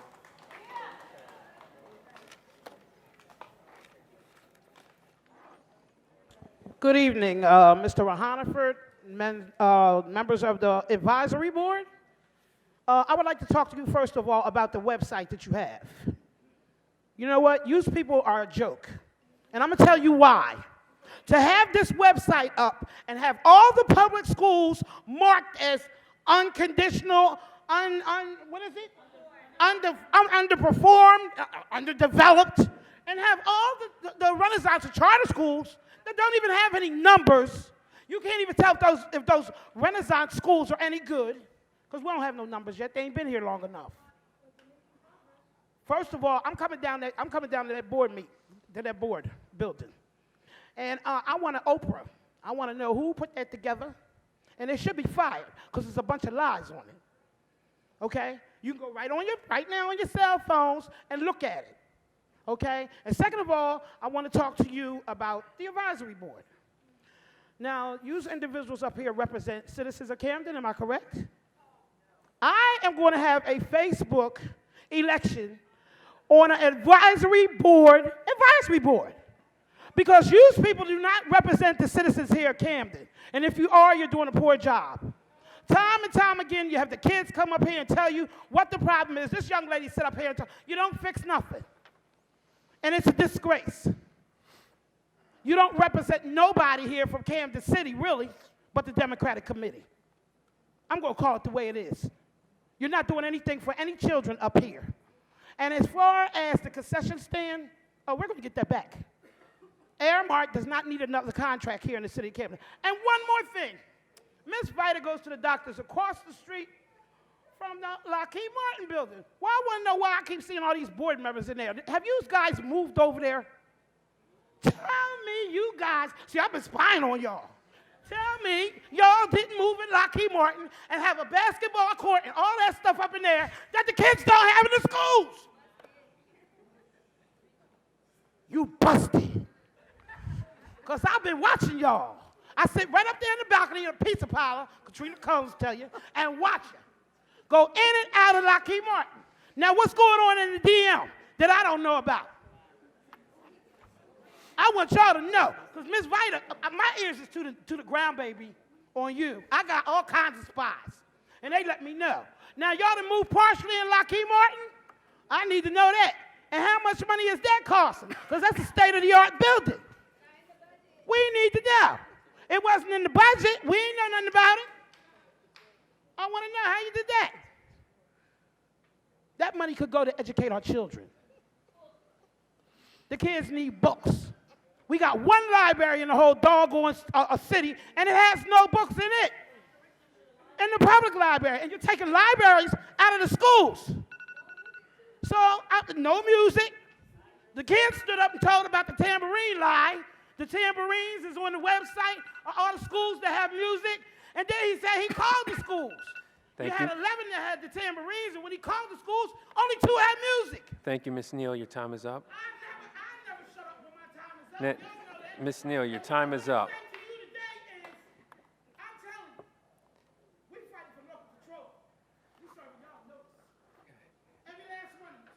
The residents sitting up there that's doing nothing, hush them out. Right with the, Mr. Payne. Quite frankly, it's not a personal attack, because I like you as an individual. I just don't like what you're doing to these kids.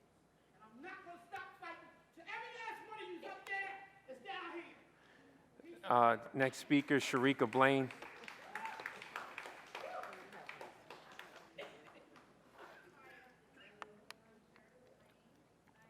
Is it on? Okay. I'm a proud parent of a kindergartner who attends KIPP Academy. I am thrilled to say, KIPP Academy. I am thrilled to say that my daughter is now reading on level 3. Before she started school, she couldn't read. She only read certain words. Now she's reading sentences, sounding out words. She's been in the 100 Club at math, which she loves. I'm also proud to say that the teachers at KIPP and the staff really care about the children and their success throughout their learning path. They're very dependable, reliable, trustworthy. I could call them at any time out of the day. If they were busy, they would always get back to me. If there was something that I needed to know about my child's behavior, improvement, areas that she needs to work on. The school also have workshops for the parents that work on their credit, help improve, get approved for mortgage, savings, 401k, etc., job fairs, muffins with moms, donuts with dads, pizza parties, etc. Excuse me. Saturday school. Also, I want to thank the superintendent for coming out to KIPP, who's being very supportive of the community. He truly cares about the city of Camden, listening to what the people say. And overall, just want to thank KIPP just for being very supportive and helping me as a parent. They're like my family, so thank you. Thank you. Next speaker, Melissa Tomlinson.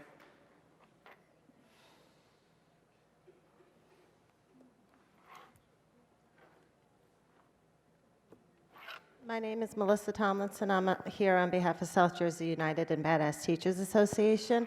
And, you know, I really have to thank that parent for coming here and saying what a wonderful job that the teachers at KIPP are doing and what great is, because it really raises some important questions. I want to know what kind of resources KIPP schools are getting versus the resources that these parents have at their schools here. I'm hearing cries of no books. I'm seeing sports programs being cut, concession stands not being run by the own parent organization. This would not happen in my white suburban school. It just wouldn't. Camden's become a pawn in the corporate assault on public education, an agenda that wants to turn education into a free marketplace in order to monetize the schools and line their pockets with government subsidies. The promotion of privatization poses a danger to the democratic rights that some of you people are supposed to be standing up for for our community members. If you were truly here to represent the best interests of your students and their families, your main fight would be for local control. Needs to be brought back to this district. Overall, as a package, from when I was here a year ago, 2 years ago, a lot of the things that you seem to be bringing in seem to be making strides somewhat in the right direction on the surface. But when you look underneath, you can see the microaggressions that you are presenting upon the people of this community. As far as from what that website said, how the public schools are all labeled failing, but the charter schools have no kind of label on them whatsoever. If you can't label all of them completely and fairly, then no label should be put on them. That right there is a microaggression. Our communities are all in crisis, and not only in Camden, because our schools are in crisis. When thinking about education, we need to be asking ourselves what we believe to be the purpose of education. Ultimately, our goal as adults should be to build for a better future, and to do that is the only way is to strengthen our communities from within. I have to wonder what sense of worth you're instilling in our future generations, specifically within this community, by consistently giving out the message that they just are not good enough. Next speaker, Delvis Rosario.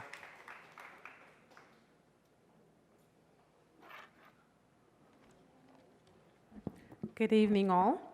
My name is Delvis Rosario, and I'm here also as a KIPP parent. And I wish to say that for many years, I have custody of my oldest grandson. And for many years, I paid for a private Christian school. Very expensive, very hard, but I was very scared to put him in the Camden City School District. So in 2011, I was hired to work for the Camden City School District. And so it was a blessing because now I could afford to keep him at the school. However, working internally, I was also exposed to certain issues, certain concerns. I would cry sometimes because I was angry and felt hopeless. I heard about KIPP. I heard that there was an opportunity for maybe a chance for my grandson, which is what every parent here wants. They want their child to succeed. So I went and I started going to some of the meetings, was very interested. And what I found very interesting was that the principal for the 6th grader actually came and did a home visit before he was accepted. I thought that was very, very unique. But what she wanted to do was she wanted my grandson to feel comfortable, get information about the KIPP Academy, and to kind of know where he was coming from. And by the way, I live in the projects. I live in Ablett Village, and I have been there for about 7 years now. And it is not easy raising a child in the projects. So when they walked in and they did this sort of investigation, I was impressed. I was highly impressed. I'm like, they care enough to come out, they care enough to come and see where my grandson, his environment is. So if I have a question, I want to say with any of the teachers, I get immediate answers. I get texts, I get emails, I get phone calls. I have cell numbers to every single one of the teachers. And the open lines of communication is essential. I love the fact I have a 1st grade granddaughter at KIPP as well, and I love the fact that she has a smile on her face every morning because she's happy to go to school. This is so satisfying to me because I know that she feels welcomed, she's appreciated. I have been in the school and I know I can attest to just the great learning environment that is encouraged and motivated for these children. They're not talked down to, they're not belittled. I have seen an academic and social leap for all of my grandchildren while at KIPP. Thank you, Ms. Rosario. Your time is up. I also want to say that the administrative staff there every morning stand out Next speaker, Alexis Rodriguez.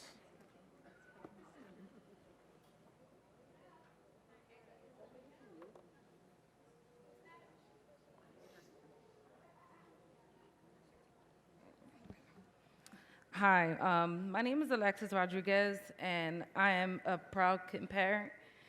My son is a first grader, and he's been attending KIPP since last year. He didn't know how to read or write his name. When he started at KIPP, he learned how to read within 3 months of starting school. KIPP has been very supportive for me as a single mom. The teachers have been a great support system, and they contact me regularly to update me on his progress in school. In school, for his tutoring, the principal even stayed late with my child while I was at work to help him with his math. KIPP has been like an extended family, and we are like a community there. I am from Camden, and I live here. I attended Camden City Schools, but they felt me, so I didn't want the same for my son. I'm happy that as a parent, I have a choice, and I'm thankful for the partnership with the superintendent and the school district. I am so happy that KIPP was an option for me when it was time for my son to start school. Thank you. Next speaker, Josephina Hurst.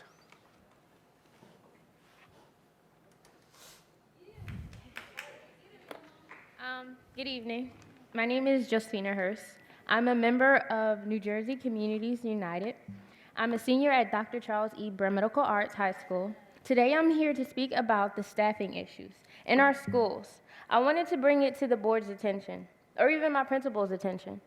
But in all reality, it wouldn't make a difference due to the simple fact that we don't have local control. If this was an elected school board meeting between me and my neighbors, I would be able to speak on all the issues that we face, such as shortage of teachers, teachers' aides, librarians, and the need of social workers, the lack of security guards, and other school personnel that our schools really need. It is only when we have an elected school board under full local control that I won't be wasting my time. I thank you all for taking your time to serve on the public school board, but this is meaningless unless you invoke change. You are not accountable to me or my teachers. I'm going off to college, and I want to come home to the teachers and staff who helped me become who I am today. I want to leave a legacy for my family. And also, I don't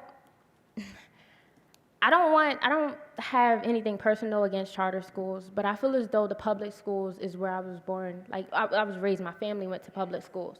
So don't give all the funding to public schools and say, yeah, they're great, they do this. I'm happy that your kid is learning and stuff, but also do the same thing for the public schools because I'm here. What happened to us? Like, y'all just forget about us? Like, we go on to college, and then what happens if we go to college and then we're not fully ready? Like, who does that fall on? Like, we shouldn't be left behind because we didn't have the education of a charter school.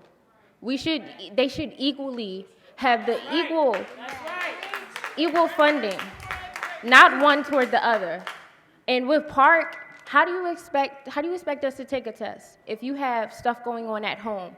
So, such as you're not getting fed, your parents not there, like who does that fall on? But you want us to take a test and get good grades and worry about school, but it's no one who cares. Like, I went through that for a long time and I'm getting over that. So if you check me out, yeah, I'm not gonna have the best record, but I'm trying. Like, I'm trying to finish out school. And I love that you guys are here listening to us and taking your time out, but please don't forget about us. Like, don't let us be the kids who are not the awesome kids who got great grades. Don't forget about the kids who have IEPs or who have trouble pay attention to class, like really pay attention to them because it's hard. It really is it's a struggle.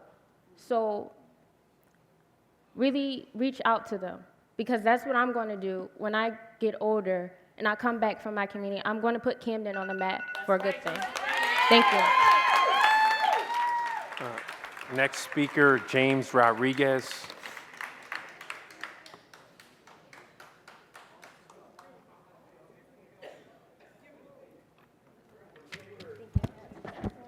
Good evening. My name is James Rodriguez. and I'm also a Camden resident of New Jersey and a member of Community United. Most Americans have locally elected, locally controlled school boards that are accountable to the concerns of the community. Unfortunately, Camden is one of those few places where we have had our democracy stripped away from us and turned over to Wall Street interests. Power brokers like the Norcrosses and the so-called Renaissance school outfits. None of those in charge are accountable to me, my children, and my neighbors. And accountability matters. If I raise an issue to my child's principal or to the school administration, they don't even have a reason to call me back, let alone address the issue I'm trying to raise. They are accountable to you. You are accountable to the mayor. The mayor is accountable to Chris Christie and the Norcrosses. Okay. This is not democracy. And as a member of New Jersey Communities United, I will fight tooth and nail with my brothers and sisters to take back our schools and reclaim our democracy. The school board will hear a lot from us moving forward. We will demand our democracy back. We will demand accountability for you, and we will demand the return of our schools and our children's future. Next speaker, Kevin Waters.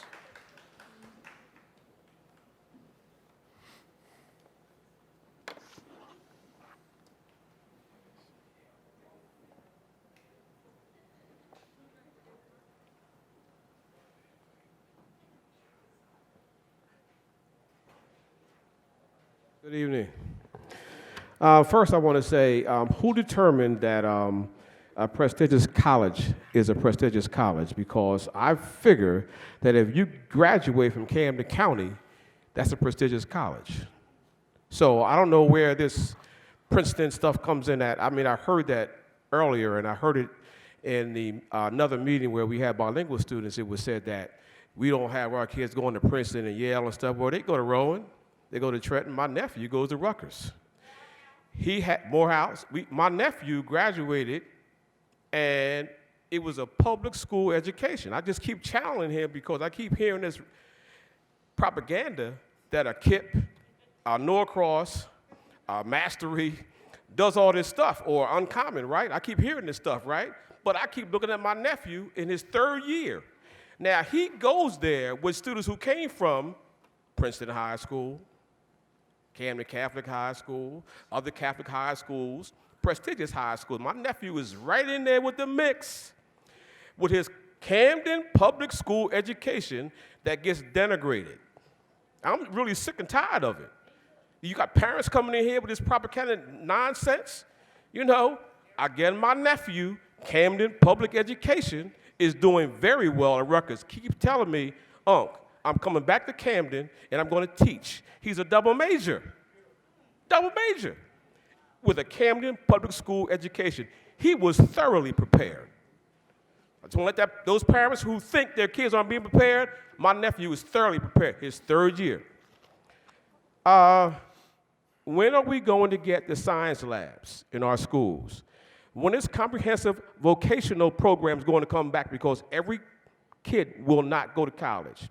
We are not a park district, we are a park district, but Indiana is not, and their curriculum is based on reading, writing, and math. How do you build a school for mastery when district schools are in need of an upgrade in technology? How do you do that? Who is responsible for curriculum instruction and upgrades in our curriculum? Because if it's been gutted, somebody ought to be jailed. We have vacancies at Woodrow Wilson, 6 of them. You remember, Mr. Rohanaford, you said we have 6. We have 6. They need to be filled. When do we see those roles filled? We should not have to suffer staff deficiencies because our students lose, and then they are called underprepared. Those labels are, they're just not right. when we have a student who returns from, we have students who return from charter telling us that it's like being in a prison cell in these charters. So, I mean, it really is a matter of kind of common sense. Education in this city has always been good. I'm a product, and I'm sure we have other guys. Miss Carter here. You know, we have other students. We got Miss Wilson. Mr. Waters, your time is up. It is. I didn't hear the bell.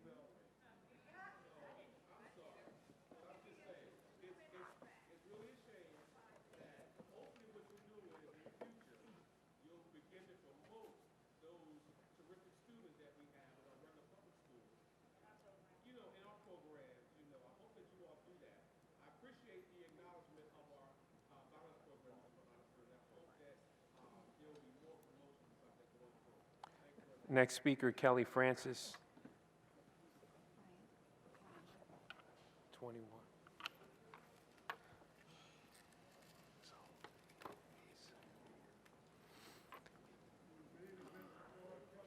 President Camden County, NAACP. I want to give to the public and to the board a report, a yearly report with regard to our AXO program that we sponsor for the past 13 years. It's an academic program that's available to high school students in not only the city of Camden, but the county, grades 9 to 12. This is our 13th year of sponsoring the program. This year we had the competitions on the 9th of April at Newark Central High School. We took a school bus load of kids up for the competitions. And on the 16th, the following Saturday, we had an award ceremony at Montclair High School in Montclair, New Jersey. Our kids were very successful. We returned to Camden with 7 gold medals that the kids won in the academic categories, 3 silver medals, and 3 bronze medals. Now, if you'll indulge me, allow me to read the names because the newspapers aren't interested in this. They do not publish this. Even though I give news releases to the reporters directly, they still do not publish it. So I want the public to know, and these are public school students. They're from the public schools, okay? All of them from public schools. In the category of, oh, by the way, one of them is your school representative from Creative Arts, Josh. Joshua Sims. This year, he won a gold medal in music contemporary. Okay? He also participated in oratory. Okay, that's Joshua. Carlton Harris also won a gold medal in music composition. He's a composer in addition to being a instrumentalist. He also competed, he won a silver medal in contemporary instrumental. Isaiah County, he won a bronze medal in music contemporary. Sydney Poole, a 9th grader. She competed against seniors, juniors and seniors. She won a gold medal in vocal classical, 9th grader. Hanisha Smith also won a gold medal in contemporary dance. Rhapsody Taylor won 3 medals. Rhapsody won a medal in silver in traditional dance and also a bronze in modern dance.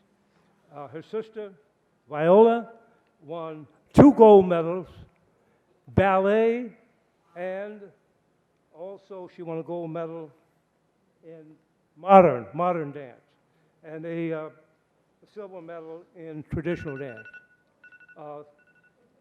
Aria Wilson, she won a gold medal in original essay. So those are the students, all from the public schools, not charter, not Renaissance, public schools, okay? Thank you. Next And, speaker, also- Josie Rodriguez. Thank you, Mr. Francis. Your time is up.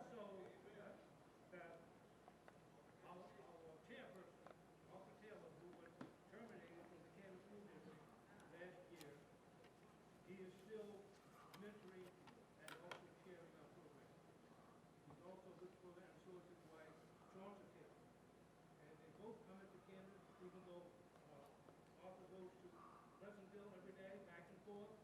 These schools spend this weekend, and after school, I'm mentoring and preparing the school for their program. So that's the dedication that we lost, the kind of teaching that we lost in Kansas City. Josie Rodriguez, next speaker.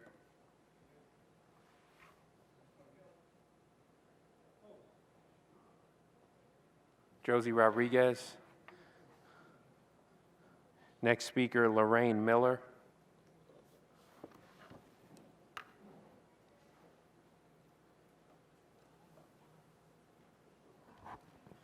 Good evening. It's always a pleasure to come back. I'm hearing the same story over and over again, but I need to speak up. I have been a volunteer at Yorkshire, and I have seen such wonderful teachers there showing their care and love for these children, being equally active in their role and being role models and giving their very best to their families.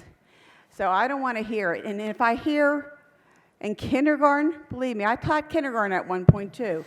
If they don't have a love for learning, it's sad. I don't care what school district you're in.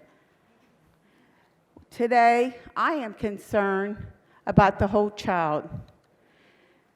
We have had a program getting food for their bellies on the weekend. When children are hungry, how can they learn? They should also have shelter and a safe environment.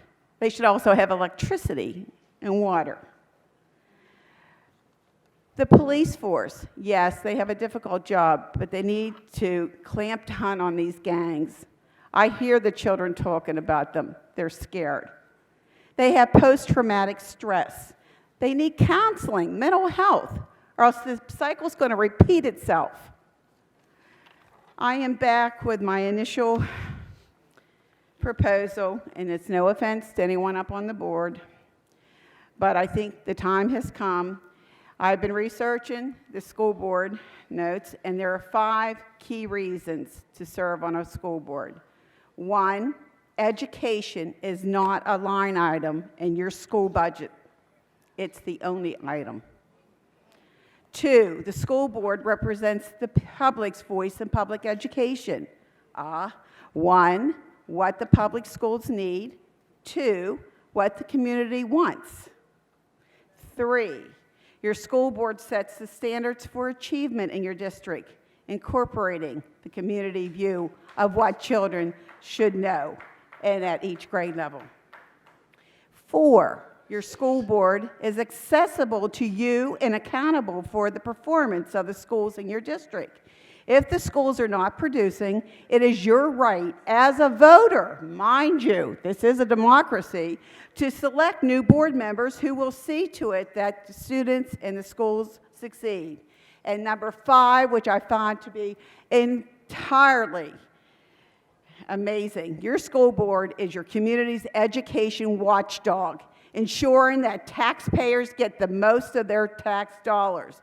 Public education is a $420 billion business. Now I know why business got involved. School boards have taxing authority, and the direct oversight and responsibility should not be given to politicians whose first priority is something other than education. It is now time for Camden to break the chains of the state and demand an elected school board for the traditional public school and follow these 5 points. Thank you, Ms. Miller. Your time is up. And thank you. Next speaker, Helen Ferrante.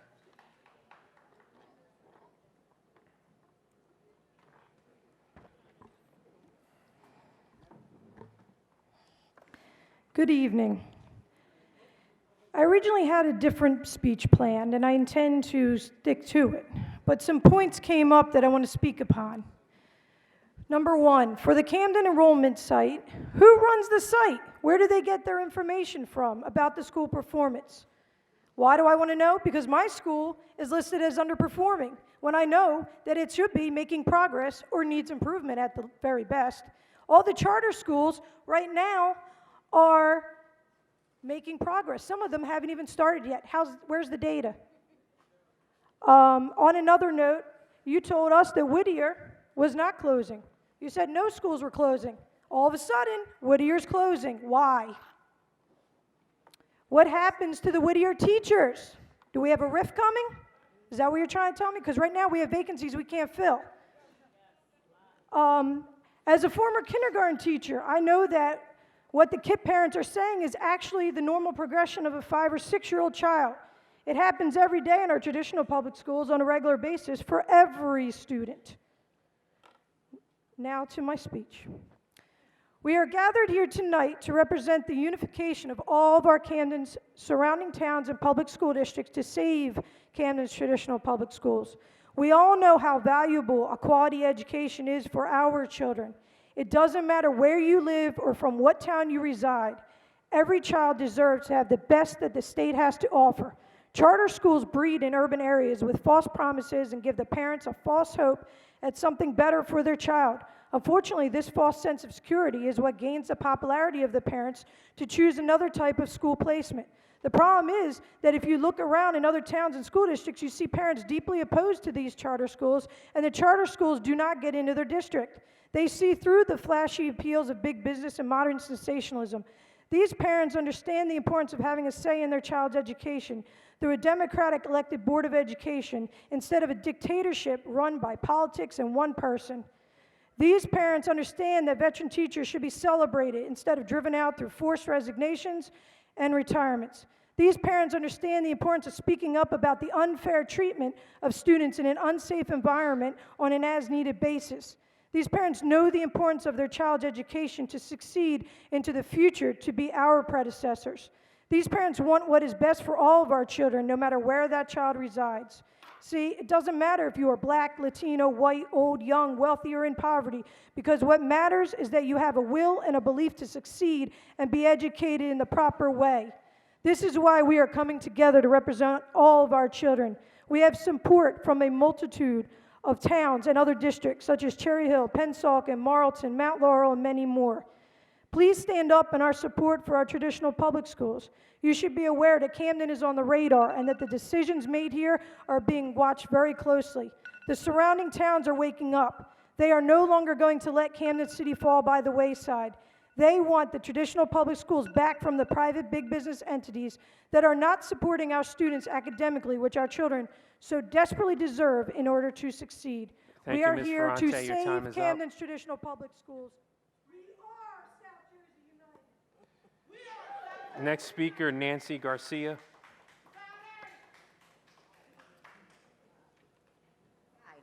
Nancy Bernice Garcia.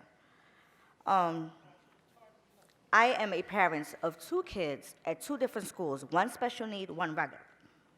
I'm also an employee at Source for Teachers, long-term at Yorkshire, and PTO president at Yorkshire. Oh, and bilingual, raised in Camden at a public school.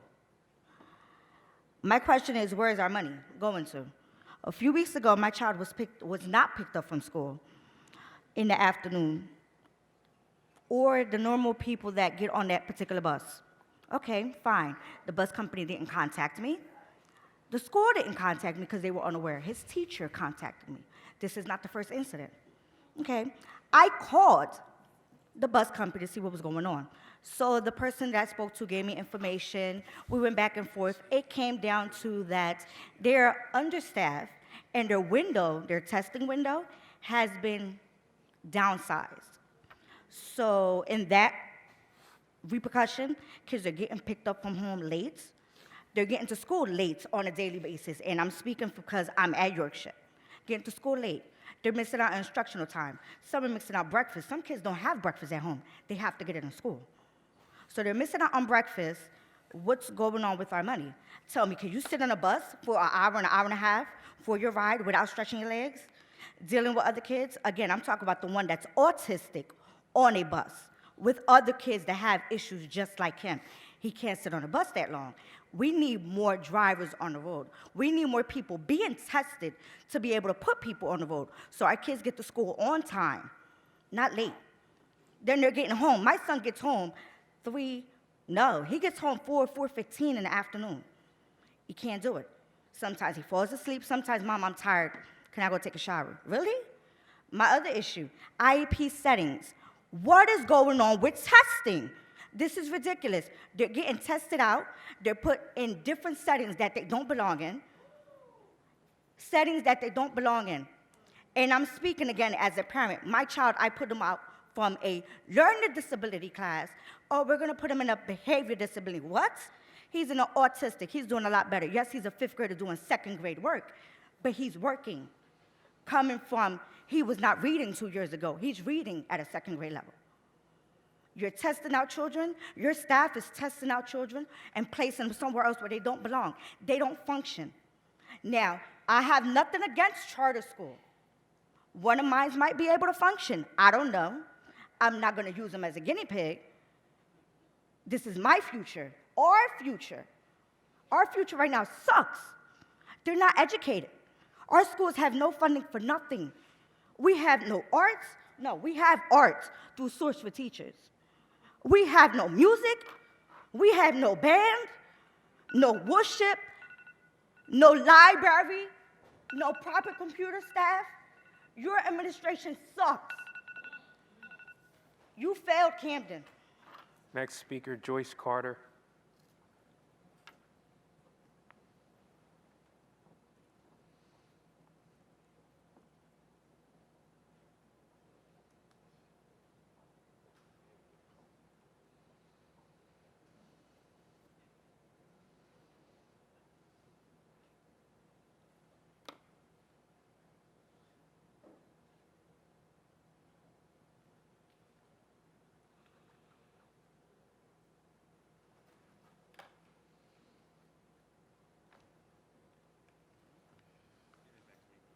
Okay. I'm glad I'm able to be here tonight because usually I have an OEO meeting, but they canceled until Thursday. But I have several things. Let me make it fast because it took 2 minutes from us and we only got 3. The Forest Hill. I was here several times last year. It's been a year and a half, and that principal's still there. Yes, the one that made the 2 racial statements, and everybody up there heard me tell you what he said. And he's still there. But I see Brian Coleman has been terminated, and the only thing he tried to do is do for his kids at Pine Point. And I noticed most of your African-American males and Latinos are being pushed out of this district. People, can't you see what's happening? The other thing is, well, I mentioned about the gifted and talented, but registration of students. I was somewhere last week, and there was a group of people, boy, did they ask me and gave me the business. I was told that they went to register their child. They were told to go to the computer. And they tried on the computer 3 times, and the only thing that kept coming up were charter schools. You're trying to push our folks into charter, taking money from the public and giving it to George Norcross and them. We're not stupid. And these folks that I was with were educated and intelligent. One lady did take her child, she's going back to Delaware. But the only thing you guys sit there like your brain dead. I am so sick of it. Because see, like Mongo said, when he mentioned Harriet Tubman, she could have freed more only if they knew they were slaves and she had to put the gun to some of them's heads. Because they would have went back and told the massa. And now they're calling Camden a plantation. It's insulting. And I remember when somebody said, when Christy came, I'm going to put my kids in his hands. What? And he likes the Godfather, and you saw the movie, you know how they felt about us. And I'm looking at this here budget thing where the athletics instruction, $7,000 for all the schools.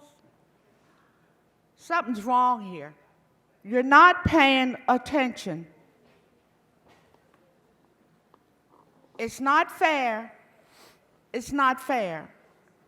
No, not everyone wants to go to a charter, and I'm glad they're keeping them out of Voorhees and the rest of them. They don't want them there. And the only thing you're doing is sucking up to the Norcrosses. One last thing I want to tell you, mentioning bilingual. Don't forget we have Haitian students in the district too. So you should have a French teacher. And I told you about that. Thank you, Ms. Carter. Your time is up. Next speaker, Philip Lopez.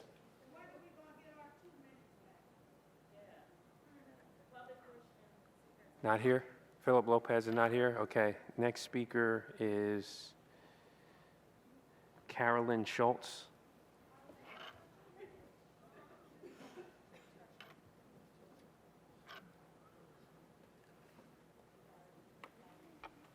Your sign said not to touch this. Can I touch it and move it? Go ahead, move it, please. Because I am so short.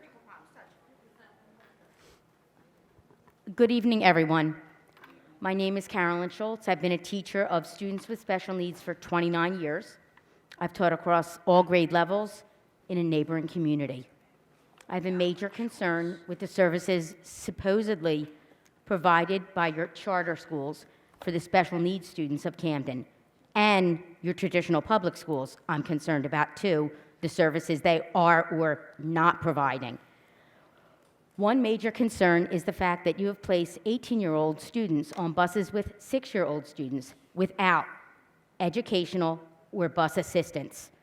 This is both dangerous and highly inappropriate.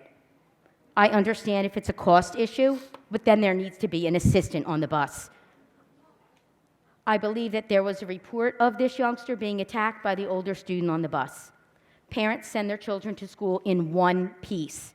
That is how they expect them to return home, in one piece. Parents, and I'm speaking to the parents out in public here, you must advocate and demand that your child has a bus assistant on the bus with your special needs child. IEPs must be followed. They are legal documents, whatever school you are. Charter, uncommon, mastery, traditional public. That's the law.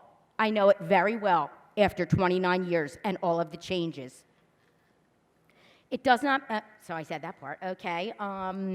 If it is not followed, then lawyers need to be made aware and proper action needs to follow. Because we all know you are employed by the state. If you report it to the state that there is an inappropriate thing going on and IEPs are not being met, the state's not going to do anything about it. Eyes are watching and people are talking. I have something to say about the boys from Camden High, about the dress down days. I got 2 words for you. Rosa Parks, boycott. I'm sorry, that was 3 words. The last thing I want to mention is that I would like to say mazel tov, which means congratulations, because you guys, all of you up there, should be so proud that you have created your own reality show, the haves and the have-nots. Next speaker, Kelly Ann Morris.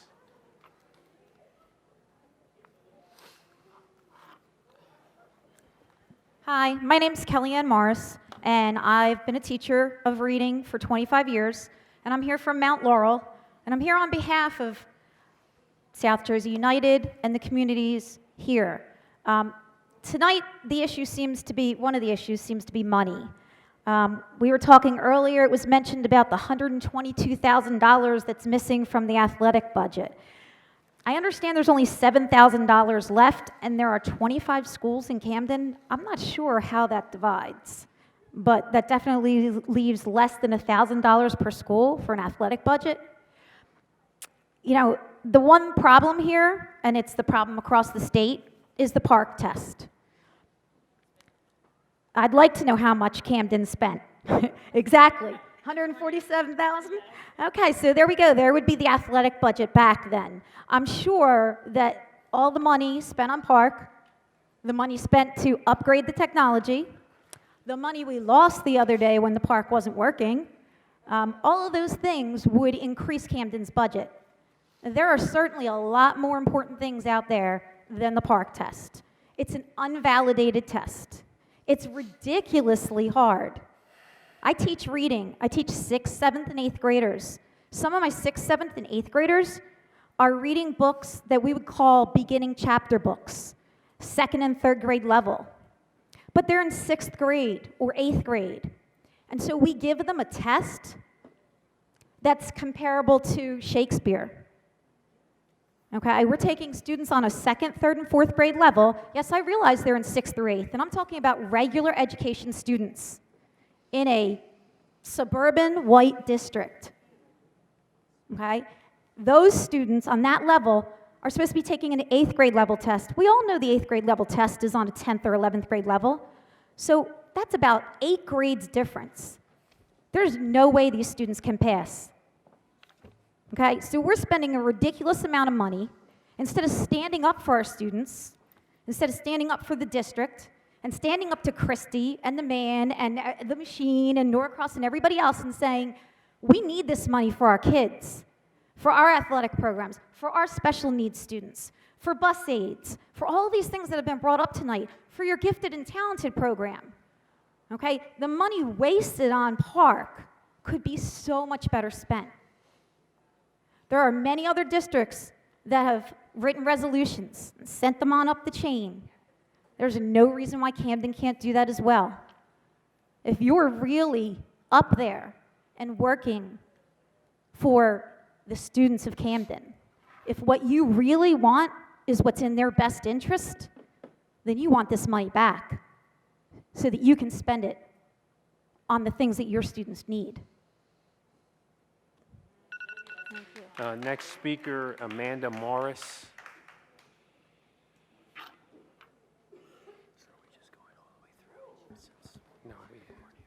Hi, my name's Amanda Morris, and I live in Mount Laurel. I am 12 years old. I came here today to discuss the PARCC test on behalf of Camden students and all students. I don't expect you to answer anything I ask, at least right away, so please hold responses you may have until I'm done. Thanks. Why doesn't the Camden School Board trust its own teachers to know what their students' strengths and weaknesses are? Why does Camden need the PARCC test for this? How many multiple choice tests have you taken in the last 10 years? Tests on BuzzFeed don't count. Did someone else's job depend on you passing that test? If so, I'm really sorry. How do you think that type of pressure feels on kids my age? Think about an 8-year-old sitting in front of a computer, desperately trying to pass this test just so that their favorite teacher won't get fired. Talk about intimidating. Are teachers allowed to help students in the testing room if there are technical difficulties or issues? What happens if the computer system crashes? What activities will non-testing students be able to do besides reading? How many of you can read for 60 to 80 minutes or even as little as 30 minutes without a break? How many 9-year-olds do you think can do this? I know I can, but I'm not most people. What happens to them if they can't? If this is disrupting the testing environment because the school said they must remain in the room, whose fault is that really? Will students be rewarded for taking the test, and will you hold assemblies and parties for PARCC? Will you have dress-up days to get students excited about taking the PARCC? If yes, don't you consider these bribes or rewards? Will students be shamed in any way because they didn't take the test? Has anyone on the Camden Board of Ed taken into account outside factors that have influence on how a student like me does on any particular day in school? What if I wasn't feeling well but came to school anyway because the Camden School District stressed the importance of this test? What if I hadn't eaten breakfast all week? What if my mom was rushed to the hospital the night before? What if my dad lost his job this morning? All of these factors would definitely cause me to be distracted and upset all day. Therefore, my scores would not be a true, valid assessment of my abilities. Only my teacher would know that, though. All Pearson sees are the bubbles I filled in. Is it true that it can take students almost 10 hours to complete the PARCC test? How much class time is used on PARCC prep and on PARCC practice tests? Are there any changes to the school schedule due to PARCC testing? Are any services or resources unavailable? For example, is the library closed? Are individual speech lessons canceled or math lessons? If so, how long do the changes last? A week, a month, or more? How much does all this change affect the real learning going on? Does any actual learning take place during PARCC's month-long testing window? And all those questions, that is what it feels like to take the park. Next speaker, Brian Morton.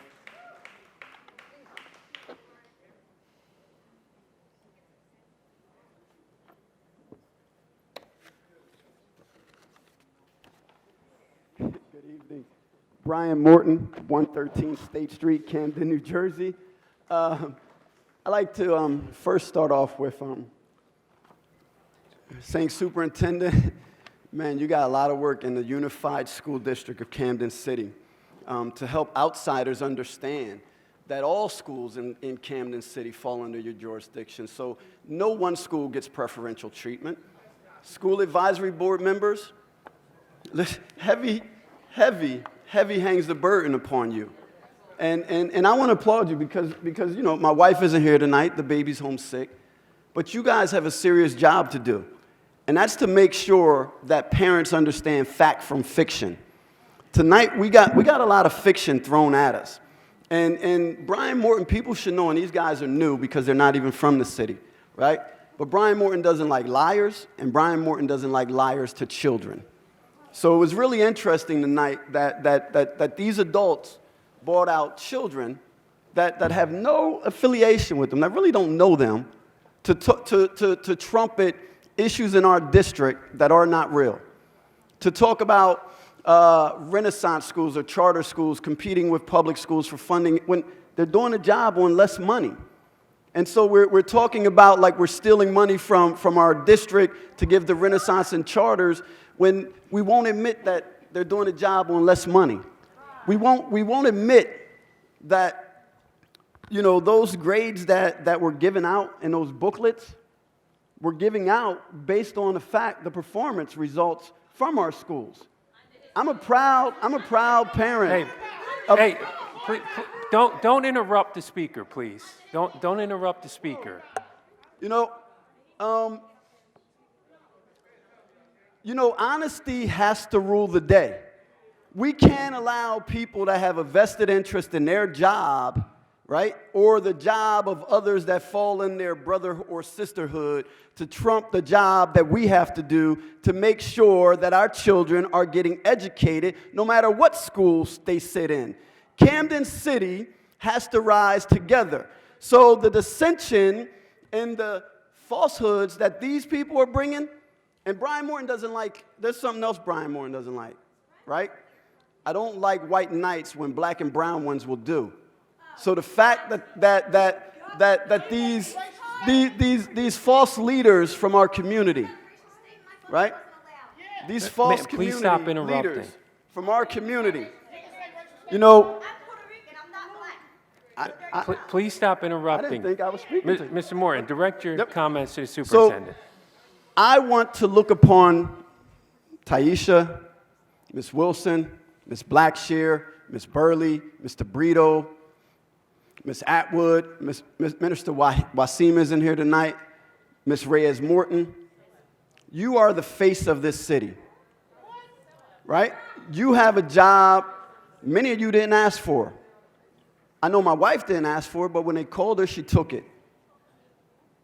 And she fights with the superintendent day in and day out, and she fights with other board members, and that's what we have to do. And when you get calls from parents for Great Camden schools, when you get calls from parents in other schools, and they want answers, you provide them. So I guess I'm here just tonight to say, listen, we have to continue to march forward and present the truth.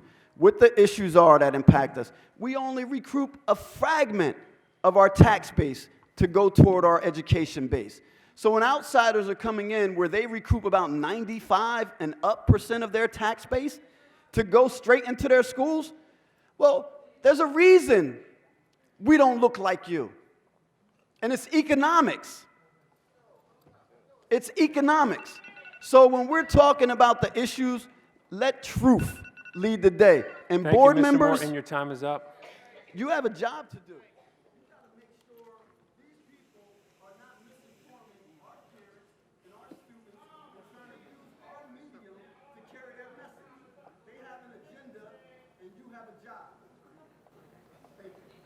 So we had 6 speakers that didn't speak, so I'm going to call off 6 names from the overflow list to get to 30. So the first speaker from the overflow list is Sarah Jocelyn.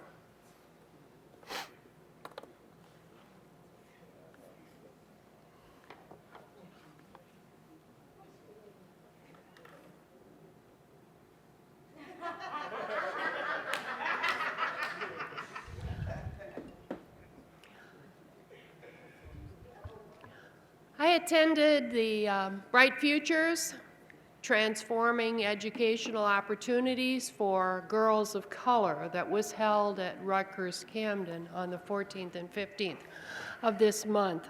I'm not aware that anyone from the school system or the Board of Education was there, and you were missed. There was an entire table of people that came down from Newark to attend this meeting. It's a critical meeting to engage the fact that we need to support the young people, both women and men, young men in this city. This was an effort to build across borders, to engage community beyond the school district, into the funding, and as well as the political scene, to build coalitions. The young Rutgers Camden scholars spoke at this meeting, and they will be planning for a session in the fall. And I want to encourage the board, as well as other members of the public, to attend the meeting in the fall and support these young people. This is an extremely important opportunity for them to show leadership in the community. They need to have your support in this effort as well as each day as you bring them opportunities through the school system.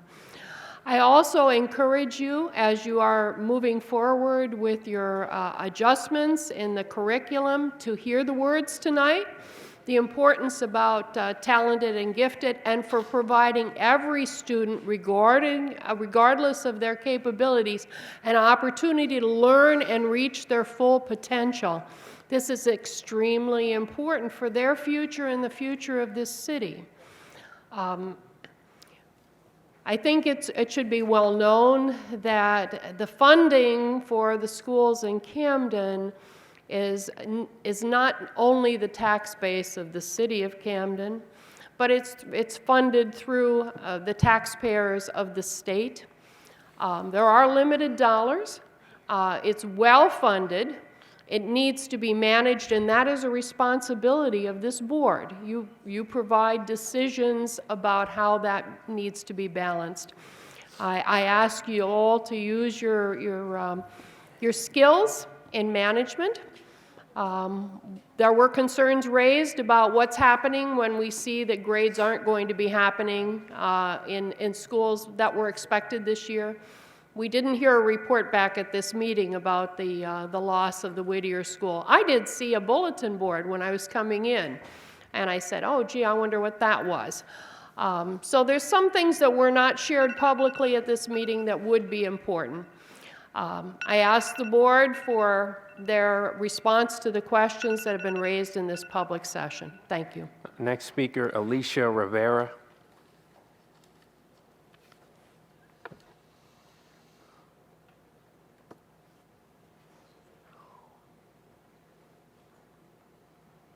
It's going to end right here. Good evening. My name is Alicia Rivera. I have a daughter. Her name is Taina Siani Rivera. She goes to Mastery.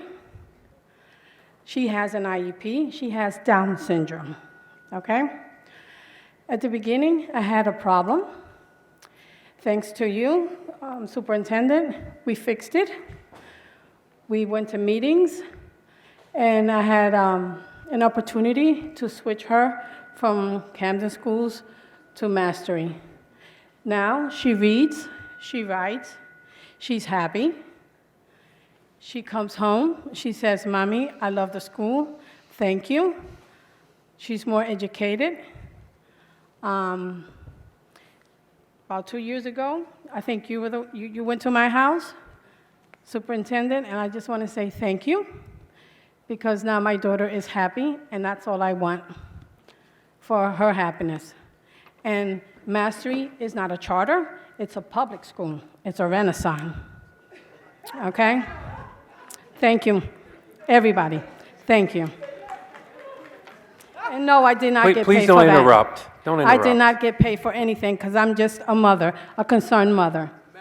Okay? No, it's not. Not in Camden. Next speaker, Hydira Bay.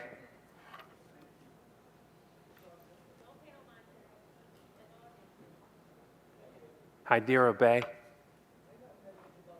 No. Next speaker, Lee Jones Robinson.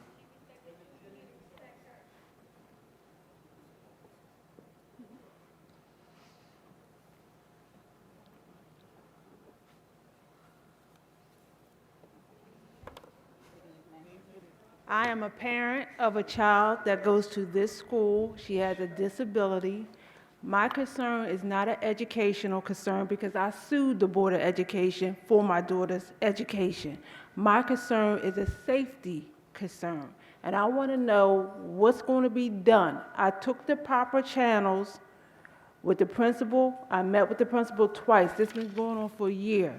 Is a staff member at this school that is doing improper things with my daughter that looks, it's on the order of a predator.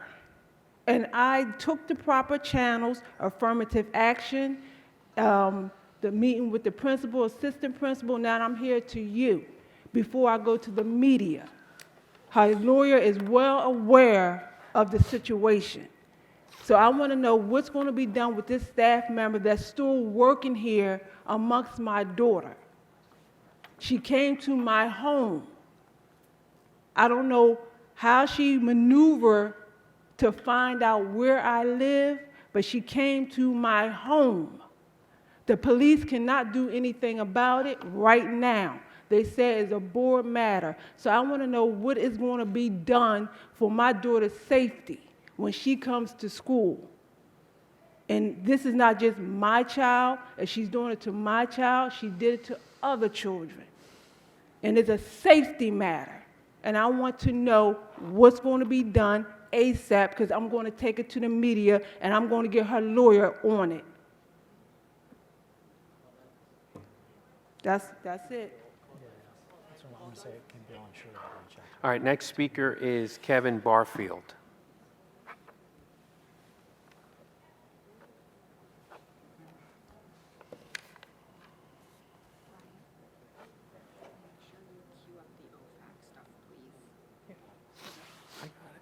Good evening. A couple of questions for Superintendent. One, there was a question on earlier when you did the press conference dealing with the summer programs for the summer. I see that you didn't have anyone representing the special needs department. I know that you had someone speaking on the ELL program, but in all fairness, it seems like we never have no one from your staff at these meetings, especially so we can kind of get some insight on what's going on with our special needs department, because again, we have a lot of questions and concerns that are always addressed, but we're not getting any answers. I think we need to report out on what is taking place, because we know that besides special needs, staffing concerns is the #1 issue.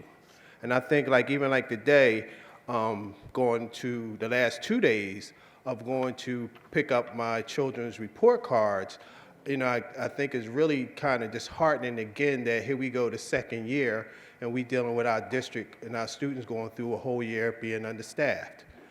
And our major subjects that we're having substitutes that are covering these classes if they have any if they have any teachers to cover them at all, because a lot of times they're just being placed in the auditorium.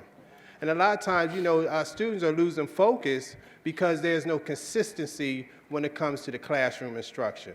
And besides the fact that, again, in all fairness, and I have to just keep saying this, Superintendent, that, as well, it's great that you're now, trying to revise the curriculum, but this is 3 years behind. And that's 3 years behind that our children are constantly falling back and further back, in their instruction and being career and college ready.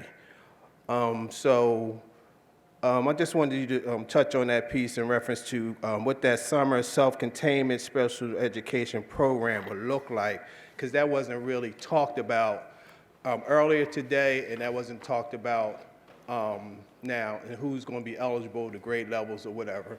And then the other piece too is I'm looking at a piece here that I'm seeing that the district is promoting this May Day, and it's talking about May Day and the walk around the pole.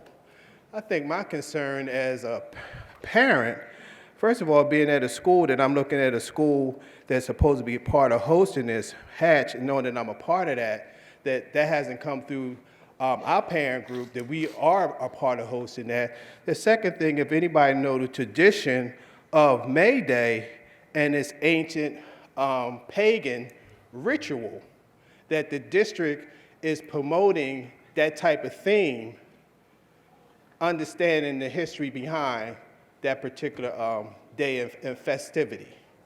I don't know if you're really looking and analyzing that, but I would think that that would be something that we looked into, because I think that, I don't know who's behind the scene, you know, in reference to doing programming, but you know, I don't trust anybody when it comes to these subliminal things that are taking place within our community and things. So I just wanted to bring that up. And Thank you, Mr. Barfield. Your time is up. Next speaker, Sean Brown.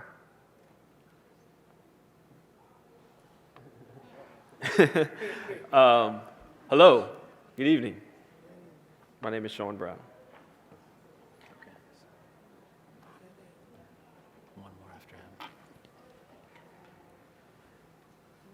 Mr. Superintendent, Madam President, imagine if you were considering being a teacher in Camden, in a district school, tonight, and you sat in this meeting, the entire meeting, and you saw the highlights, you saw the announcement about the Gifted and Talented program, you heard the compelling arguments from both sides of a discussion about district schools, charter schools, Renaissance schools and their place.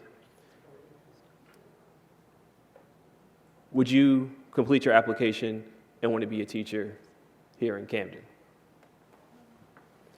A few weeks ago, through my job, I had the opportunity of being at a Philadelphia public school for a few days, and I'm less emotionally attached to that school district.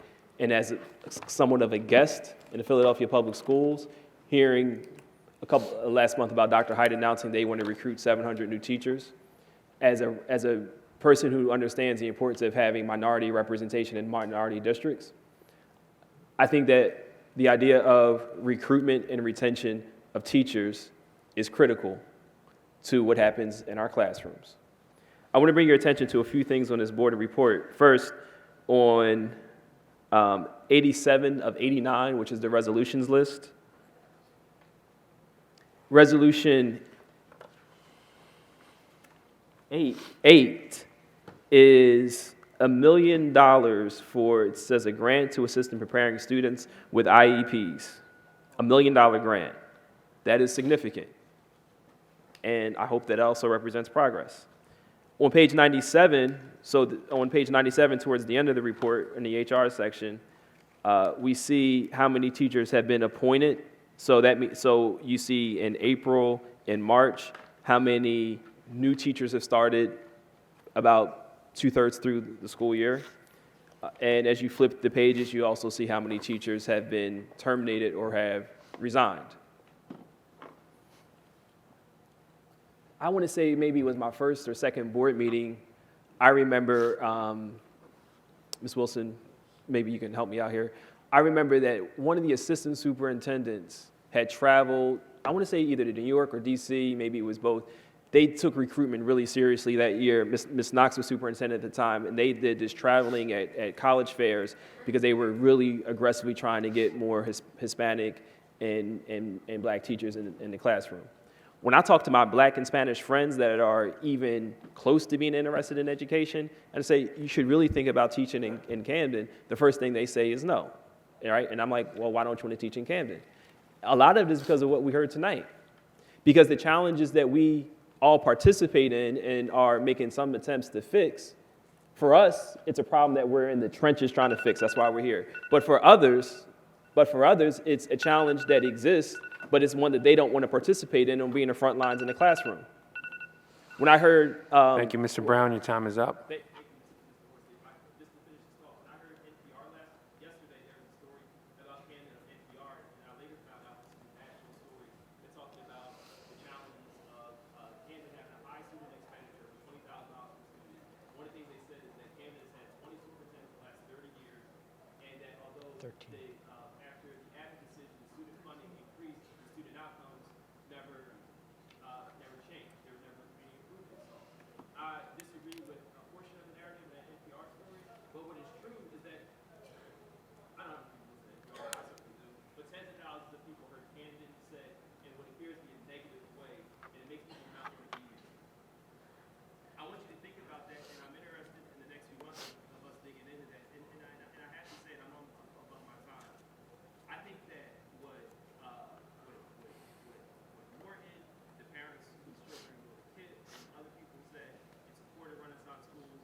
Thank you, Mr. Brown. Your time is up.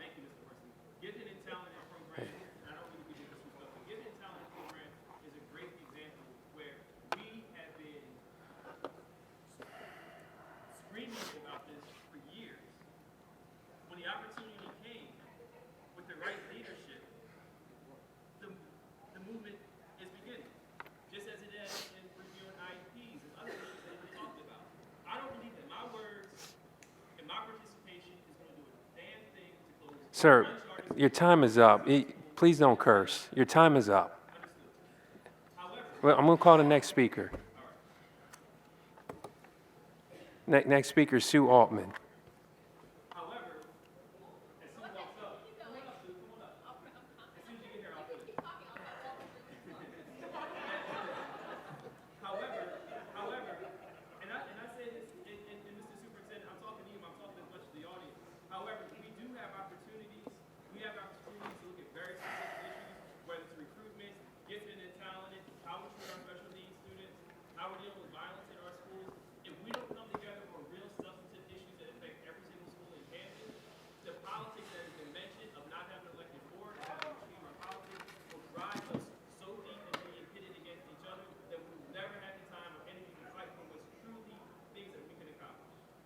Next speaker, Sue Altman.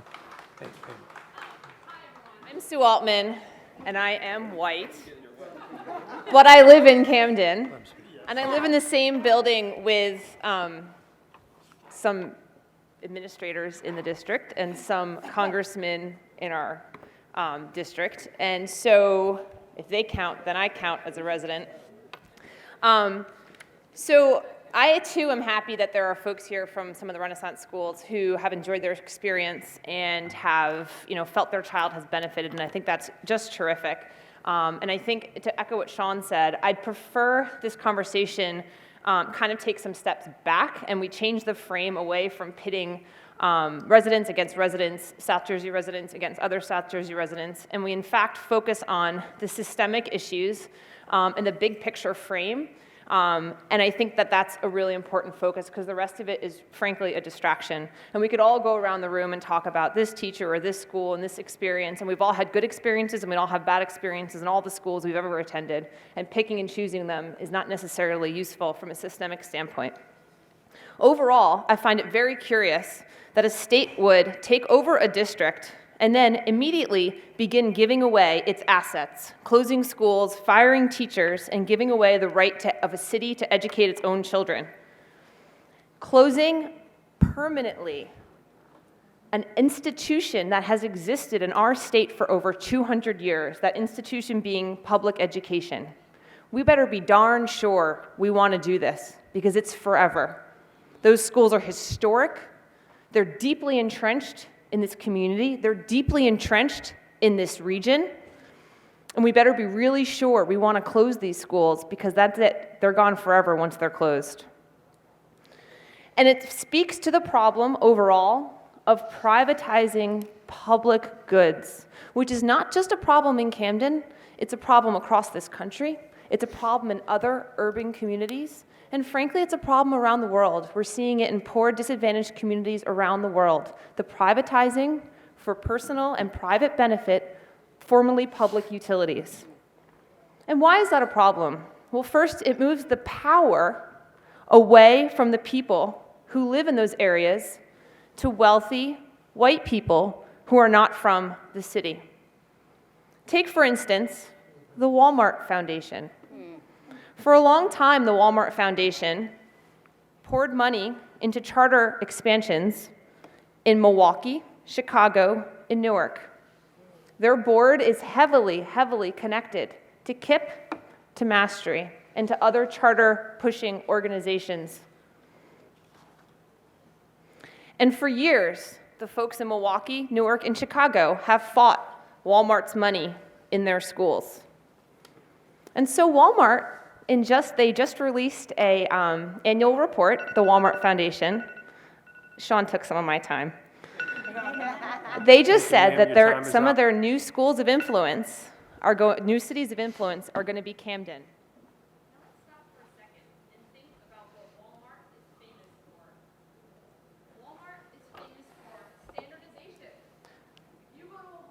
Thank you, Ms. Altman. Your time is up.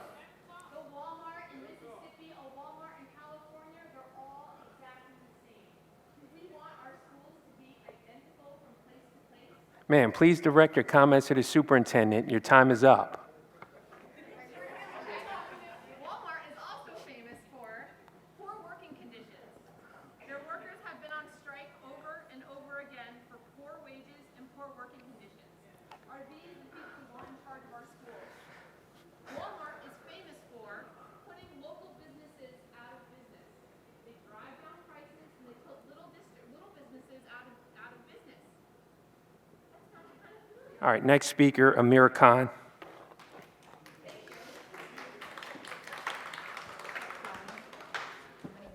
Just two more, him and the next one. Then we're done.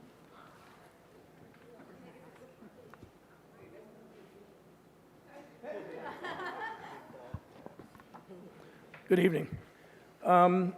I guess to speak the sentiments again of Sue and also Sean, one thing that this country allows us to have the democracy for civil discourse.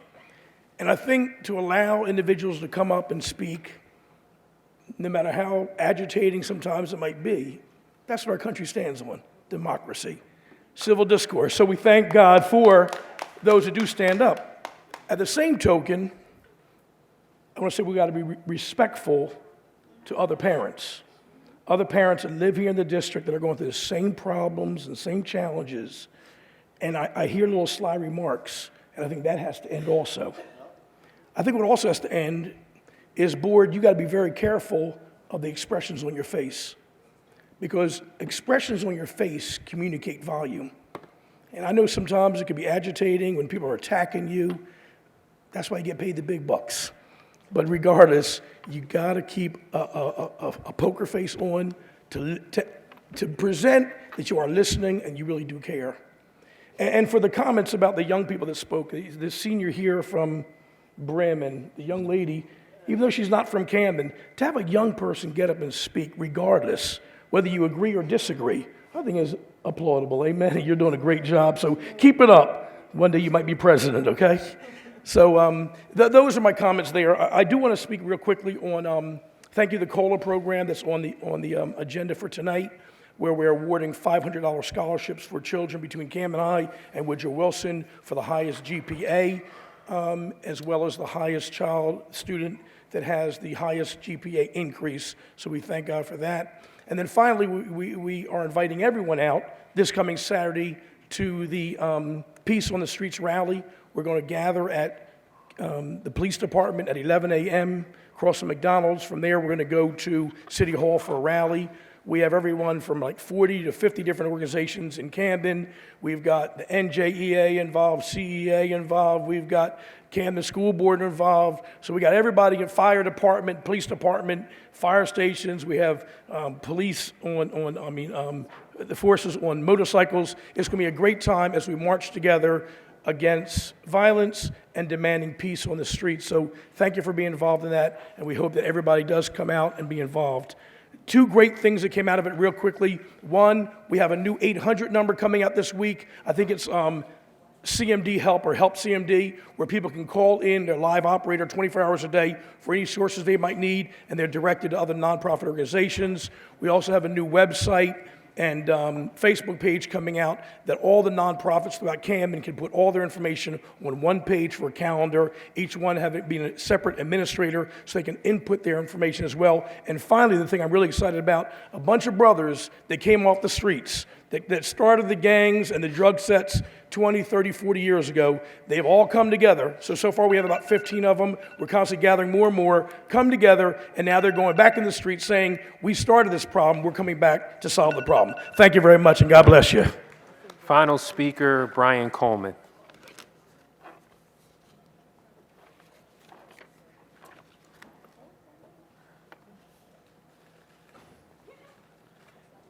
Good evening, Superintendent, Madam President and Vice President, and all the board members. Just three things. One is a question concerning some information for Camden High School. I know we're all excited about what is planned to take place at Camden High School, and being the councilman of that ward, some of the upcoming adults and as well as the people that are already there that are older was concerned about the vocational program coming back. When is it possibly going to take place? I know they had some, before they was talking about some vocational classes at night for some of the adults and things like that, and I just wanted to know if we have a update on that in the near future of when that transformation may be taking place. I know the governor had came a few years ago and said that, we're going to get some programs and some things get started. So we wanted to try to get an update with that. Also, for just to give you an update that's going on in my ward, also we're looking forward for Uncommon School. They're moving forward and possibly building their new school and facility on Haddon Avenue. Whitman Park area is excited, and we have the neighborhood of Parkside right across the street, and they're going to be looking to take advantage of that whole process and, finally getting some things done and moving in the right direction. That particular area has been a blight and a challenge for the second ward, so some transformation is looking to come. So I wanted to give the superintendent and the board an update with that. They do a great outreach. They have reached out to a lot of the nonprofits in the area. They reached out to New Life Ministry and some of the other ministries in the area. So they are taking the community at best. They've opened up their doors to what the community wants and supports. They sit down, they listen, they hear, and they do. And they communicate not only with the residents there, but they have an open communication with me. So any concerns or problems that may arise in the community that they may not have heard of, I try to make sure that that is brought to their attention so they can work along with the community.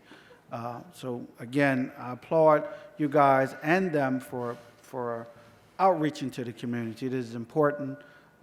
They're doing some positive things, and they have a long way to go as well. But everyone collectively working together, trying to achieve what is best for the children here. I think once we get to that, then our reward will see in the children here. So again, I wanted to bring that information to the board, possibly later get an update on Camden High, and just try to move the district as best I can and help in any way. And it's really cold in here, so try to turn the heat on next time. All right, I made a mistake. Actually, our last speaker is Ali Sloan L.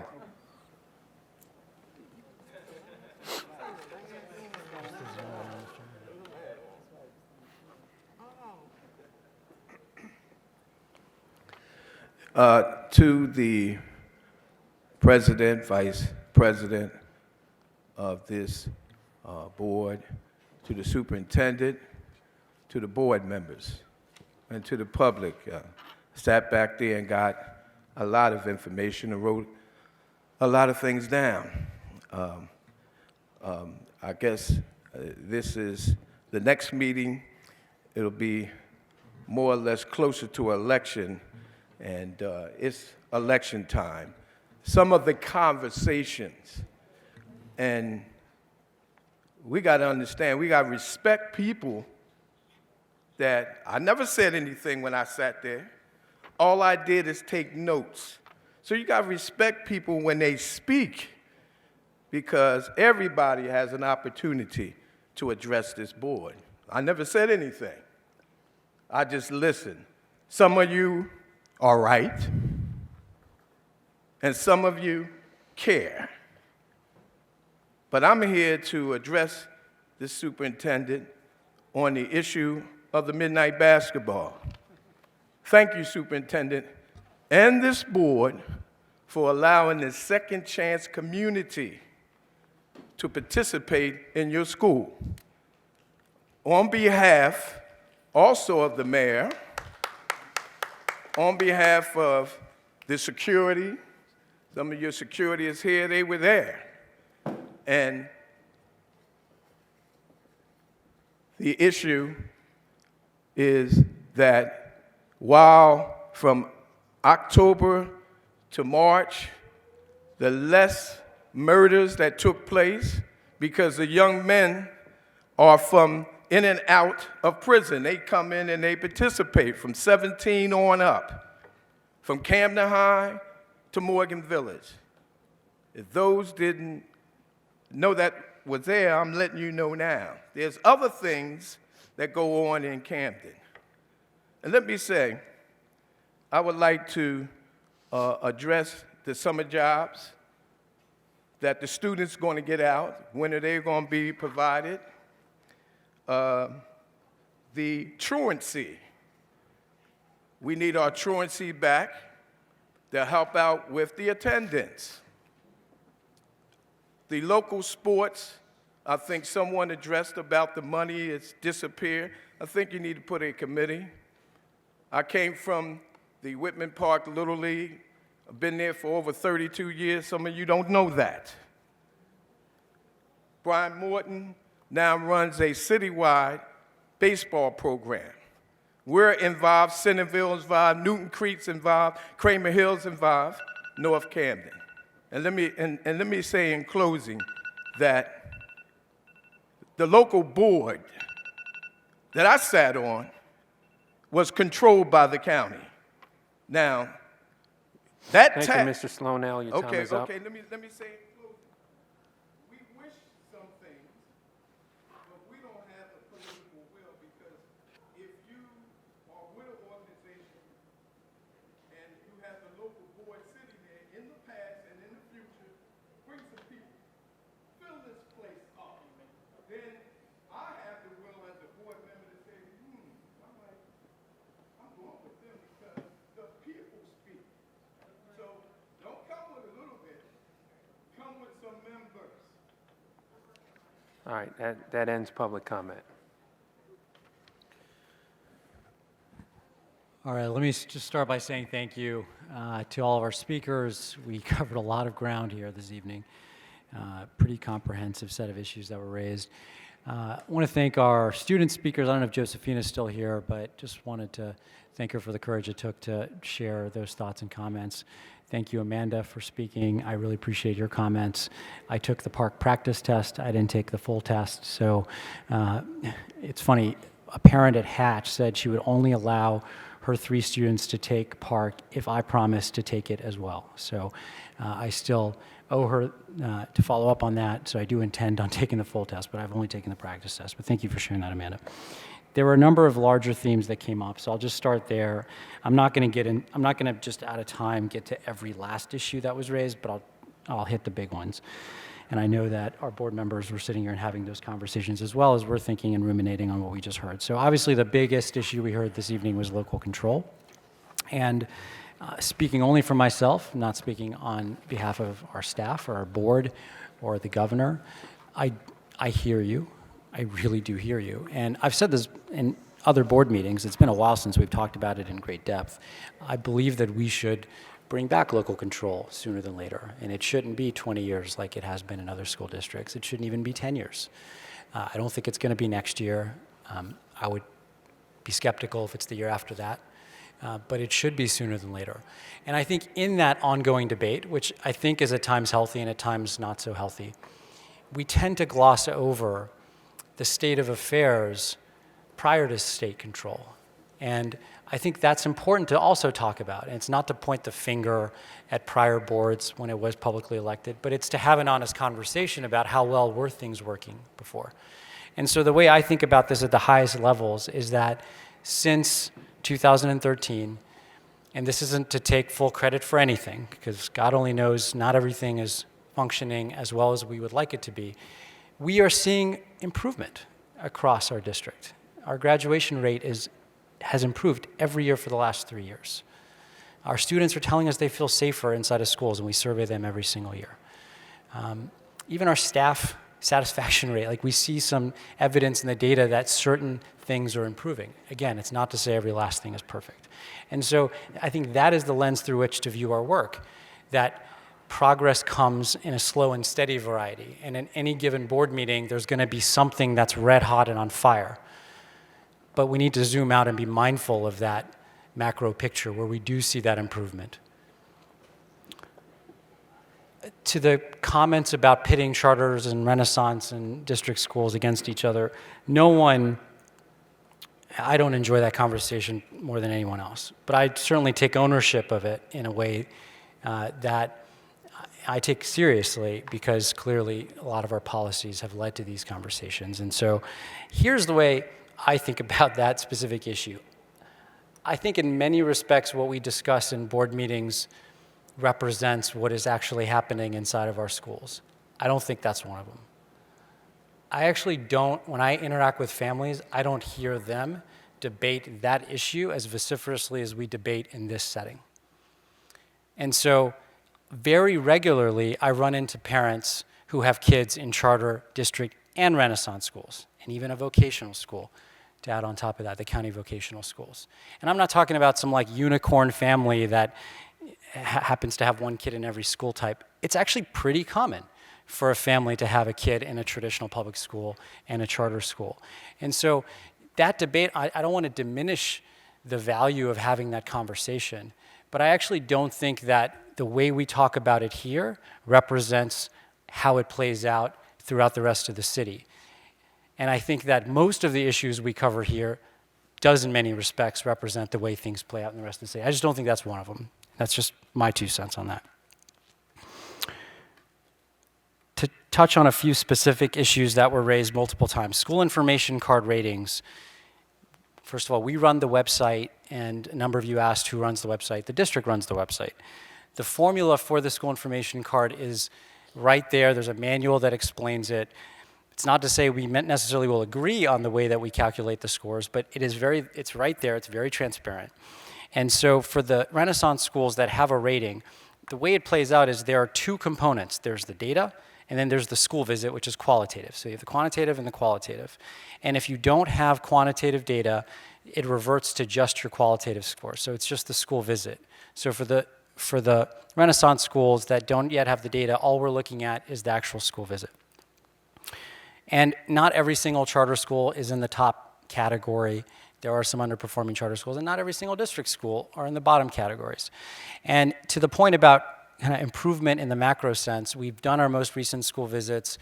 We haven't yet finalized the data to be able to share out, but we actually saw improvement. And so that's some news I'm previewing with you here. We did see some meaningful improvement in our schools, and you'll see that when we release the next round of scores.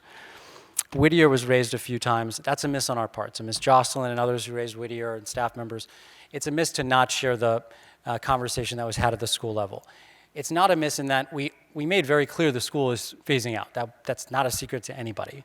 But in terms of the timing of the phase out, that we could have given you that update here today, and the staff were notified. But again, it was a matter of, does the phase out culminate in year 2 or 3. So, at the next board meeting, we'll share out some more of those specifics. And so we'll follow up on that. The athletics budget, the $122,000, that's just an accounting issue. So the way it played out was that is now a line item, a discretionary line item at the school level. So we didn't cut $122,000. I'm happy to sit down and talk to anyone about that. Regina Robinson, our school business administrator, can talk to you about that. I hear a lot of issues. I hear a lot of complaints since the time that I've come here. I can tell you that we have never sacrificed the quality of our athletics program here, the opportunities that affords our young people. We take that really, really seriously. And so that is not a specific issue that's ever been raised to my attention, that we're actually cutting our athletics budget. And so that's not the case. I want to make that very clear, that it's strictly an accounting issue, and we can follow up if anyone has any follow-up questions there. Josephina isn't here anymore, so I want to be able to follow up with her and our staff to address some of the staffing issues that she raised. Just to close things out here, there were some questions that were raised about the busing and 18-year-olds with 6-year-olds. If we can get any specific information about which students, what schools, and we can, Gary, thanks, we'll follow up with you. Buses do all have aides, so there was a comment made that buses don't have aides. They do have aides, but I want to follow up and hear the specifics there. Ms. Garcia, your comments were, I mean, clearly they're powerful comments, and I hate that you feel that way. My overarching feeling was just that I hate that you feel that way. And I want to be able to sit down with you and Ms. Chowning and others at Yorkshire that care a lot about the school and just get into some of those issues in some more detail. I appreciate that you were as candid as you were, and so thank you for your comments. Ms. Jones-Robinson, we are investigating the matter. I don't know if she's still here, but I just want to call that out. She raised a very significant concern that our team is investigating. Close things out, Councilmember Coleman, we are going to come back next board meeting and give an update on the Camden High CTE plans. We did that a couple board meetings ago, and we will be following up there. We are now at a point in the renovation process where we basically need to pick a direction in terms of, are we going to do a renovation with the tower in place, or are we going to raise the building and build a new building? And so I want to be able to pull our board members and community members and Monique with the PTO to have community members weigh in on that decision point, because we've secured the design architects and all the other vendors that are going to help do the renovations, and now we just need to tell the SDA which direction we're going. And so there's a lot more to be shared, and looking forward to that round of community conversation, because we are right there where we're just going to hit the go button and then move forward with the project. But that's the decision point in terms of, does the tower stay or go versus a brand new building coming up versus a renovation that doesn't lead to the full-scale programmatic changes that a new construction project would entail. I know I just said a lot there. Appreciate everyone coming this evening. I don't know if our board members, Ms. Blackshear, if there's anything else you want to add. Otherwise, we will go and close out. Actually, we have to do the OFAC report. That is correct. We have one last agenda item, which is the OFAC report from an incident back in 2013, and Brian's going to walk through that. Yes, so now we're going to the OFAC public hearing. OFAC stands for the Office of Fiscal Accountability and Compliance. It's an investigatory body of the New Jersey Department of Education that investigates allegations of misspending public funds or compliance-related issues. We're about to start a public hearing on OFAC report number INV-016-14, dated March 21, 2016. The OFAC report is entitled Alleged NJ Ass 6 Security Breach, Camden City Public Schools, H.B. Wilson Family Schools. With all OFAC reports, the district is required to discuss the OFAC's findings with the public. This is normally done by way of a public hearing, where the findings are presented to the public with board member discussion and questions, and then public discussion and questions. So that's what we're going to do now. First, I'll discuss the OFAC's findings by reading it out loud. Then I'll open it up to the board members for comments and questions. Then we'll open it up to the public for comments and questions. If you want to sign up, if you're a member of the public, please sign up with Trey Johnson. Trey, please raise your hand. So if you have any comments, please sign up with Trey Johnson. So here's the summary of the OFAC report. So students with IEPs, many times as part of their IEP, they need to have questions read aloud by teachers. So their IEP may call that a teacher has to read a test question aloud or reword a test question. And we had a teacher that was coming by a room and saw that a teacher was reading test questions aloud. That teacher thought that the teacher was helping other kids to cheat. So that teacher made a complaint to our district, and our district forwarded that complaint to the county DOE for an investigation. The county DOE forwarded that investigation to OFAC. What happened during the investigation was they found that when the teacher was telling the kids the questions or reading the questions out loud, that was consistent with those kids' IEPs. So there was no testing breach. And in fact, that the complainant, she didn't realize that you can do that as part of an IEP. So she even said, quote unquote, this was all a big misunderstanding. I never realized that special ed students had that as part of their IEPs. So at the end of the day, OFAC found that there was no testing breach, no violation of New Jersey Ask. So normally, when the OFAC report finds wrongdoing, the district would discuss a corrective action plan, but in this case, there was no wrongdoing, so there is no corrective action plan to discuss. However, the district wanted to highlight some of the things it is doing to make sure we don't have testing breaches. For one, the district in the fall 2014 released a security plan to ensure that school-based staff adhere to local security guidelines. Part of that plan means we collect all phones and electronic devices before secure materials are passed out. Test examiners are responsible for storing these devices during testing. District test coordinators went to the DOE for training on test security and training on certain test security protocols. School test coordinators distribute materials each test administration day, and then those materials are returned. And during state testing, the district technology coordinator and district test coordinator are available by phone if any test proctor has any questions. So that is the summary of the report. I'm going to open it up to the board members for any comments or questions on the OFAC report. My comment is that I remember that, and I'm glad that we came out with a clean audit. But I remembered when it was sent to the state. I forgot that it was still like an open case. So now, does this mean that it's entirely closed? Yes, the case is closed. Yes. It's entirely Yes. closed. No. Any other comments or questions from the board? No. Any comments or questions from the public on the OFAC report? Mr. Brown? Yes, there we go. Yes, I just want to say thank you for sharing that. And earlier, Mr. Horsley, through the superintendent and Madam Chair, I breached protocol. I used profanity. I know it's against the rules.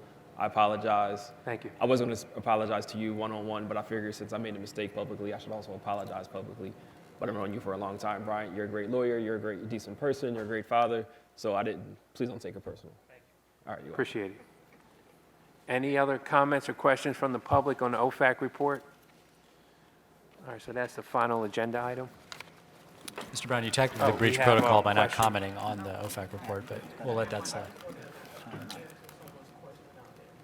Please. Ms. Vida, Mayor Dana Red has been having her monthly meetings at L3 for the last several months, but coming May, they will move back to Melandra Hall, okay? That's why you've seen any board members at L3 building downtown. Oh, is that what she was referring to? This is a place of employment. This- yeah, I didn't mention that.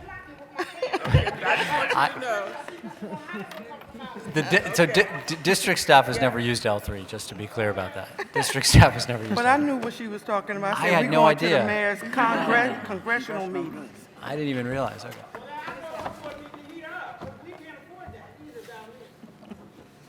No, we don't, they don't pay for that building, no. But Melandra Hall, we'll be back at Melandra Hall.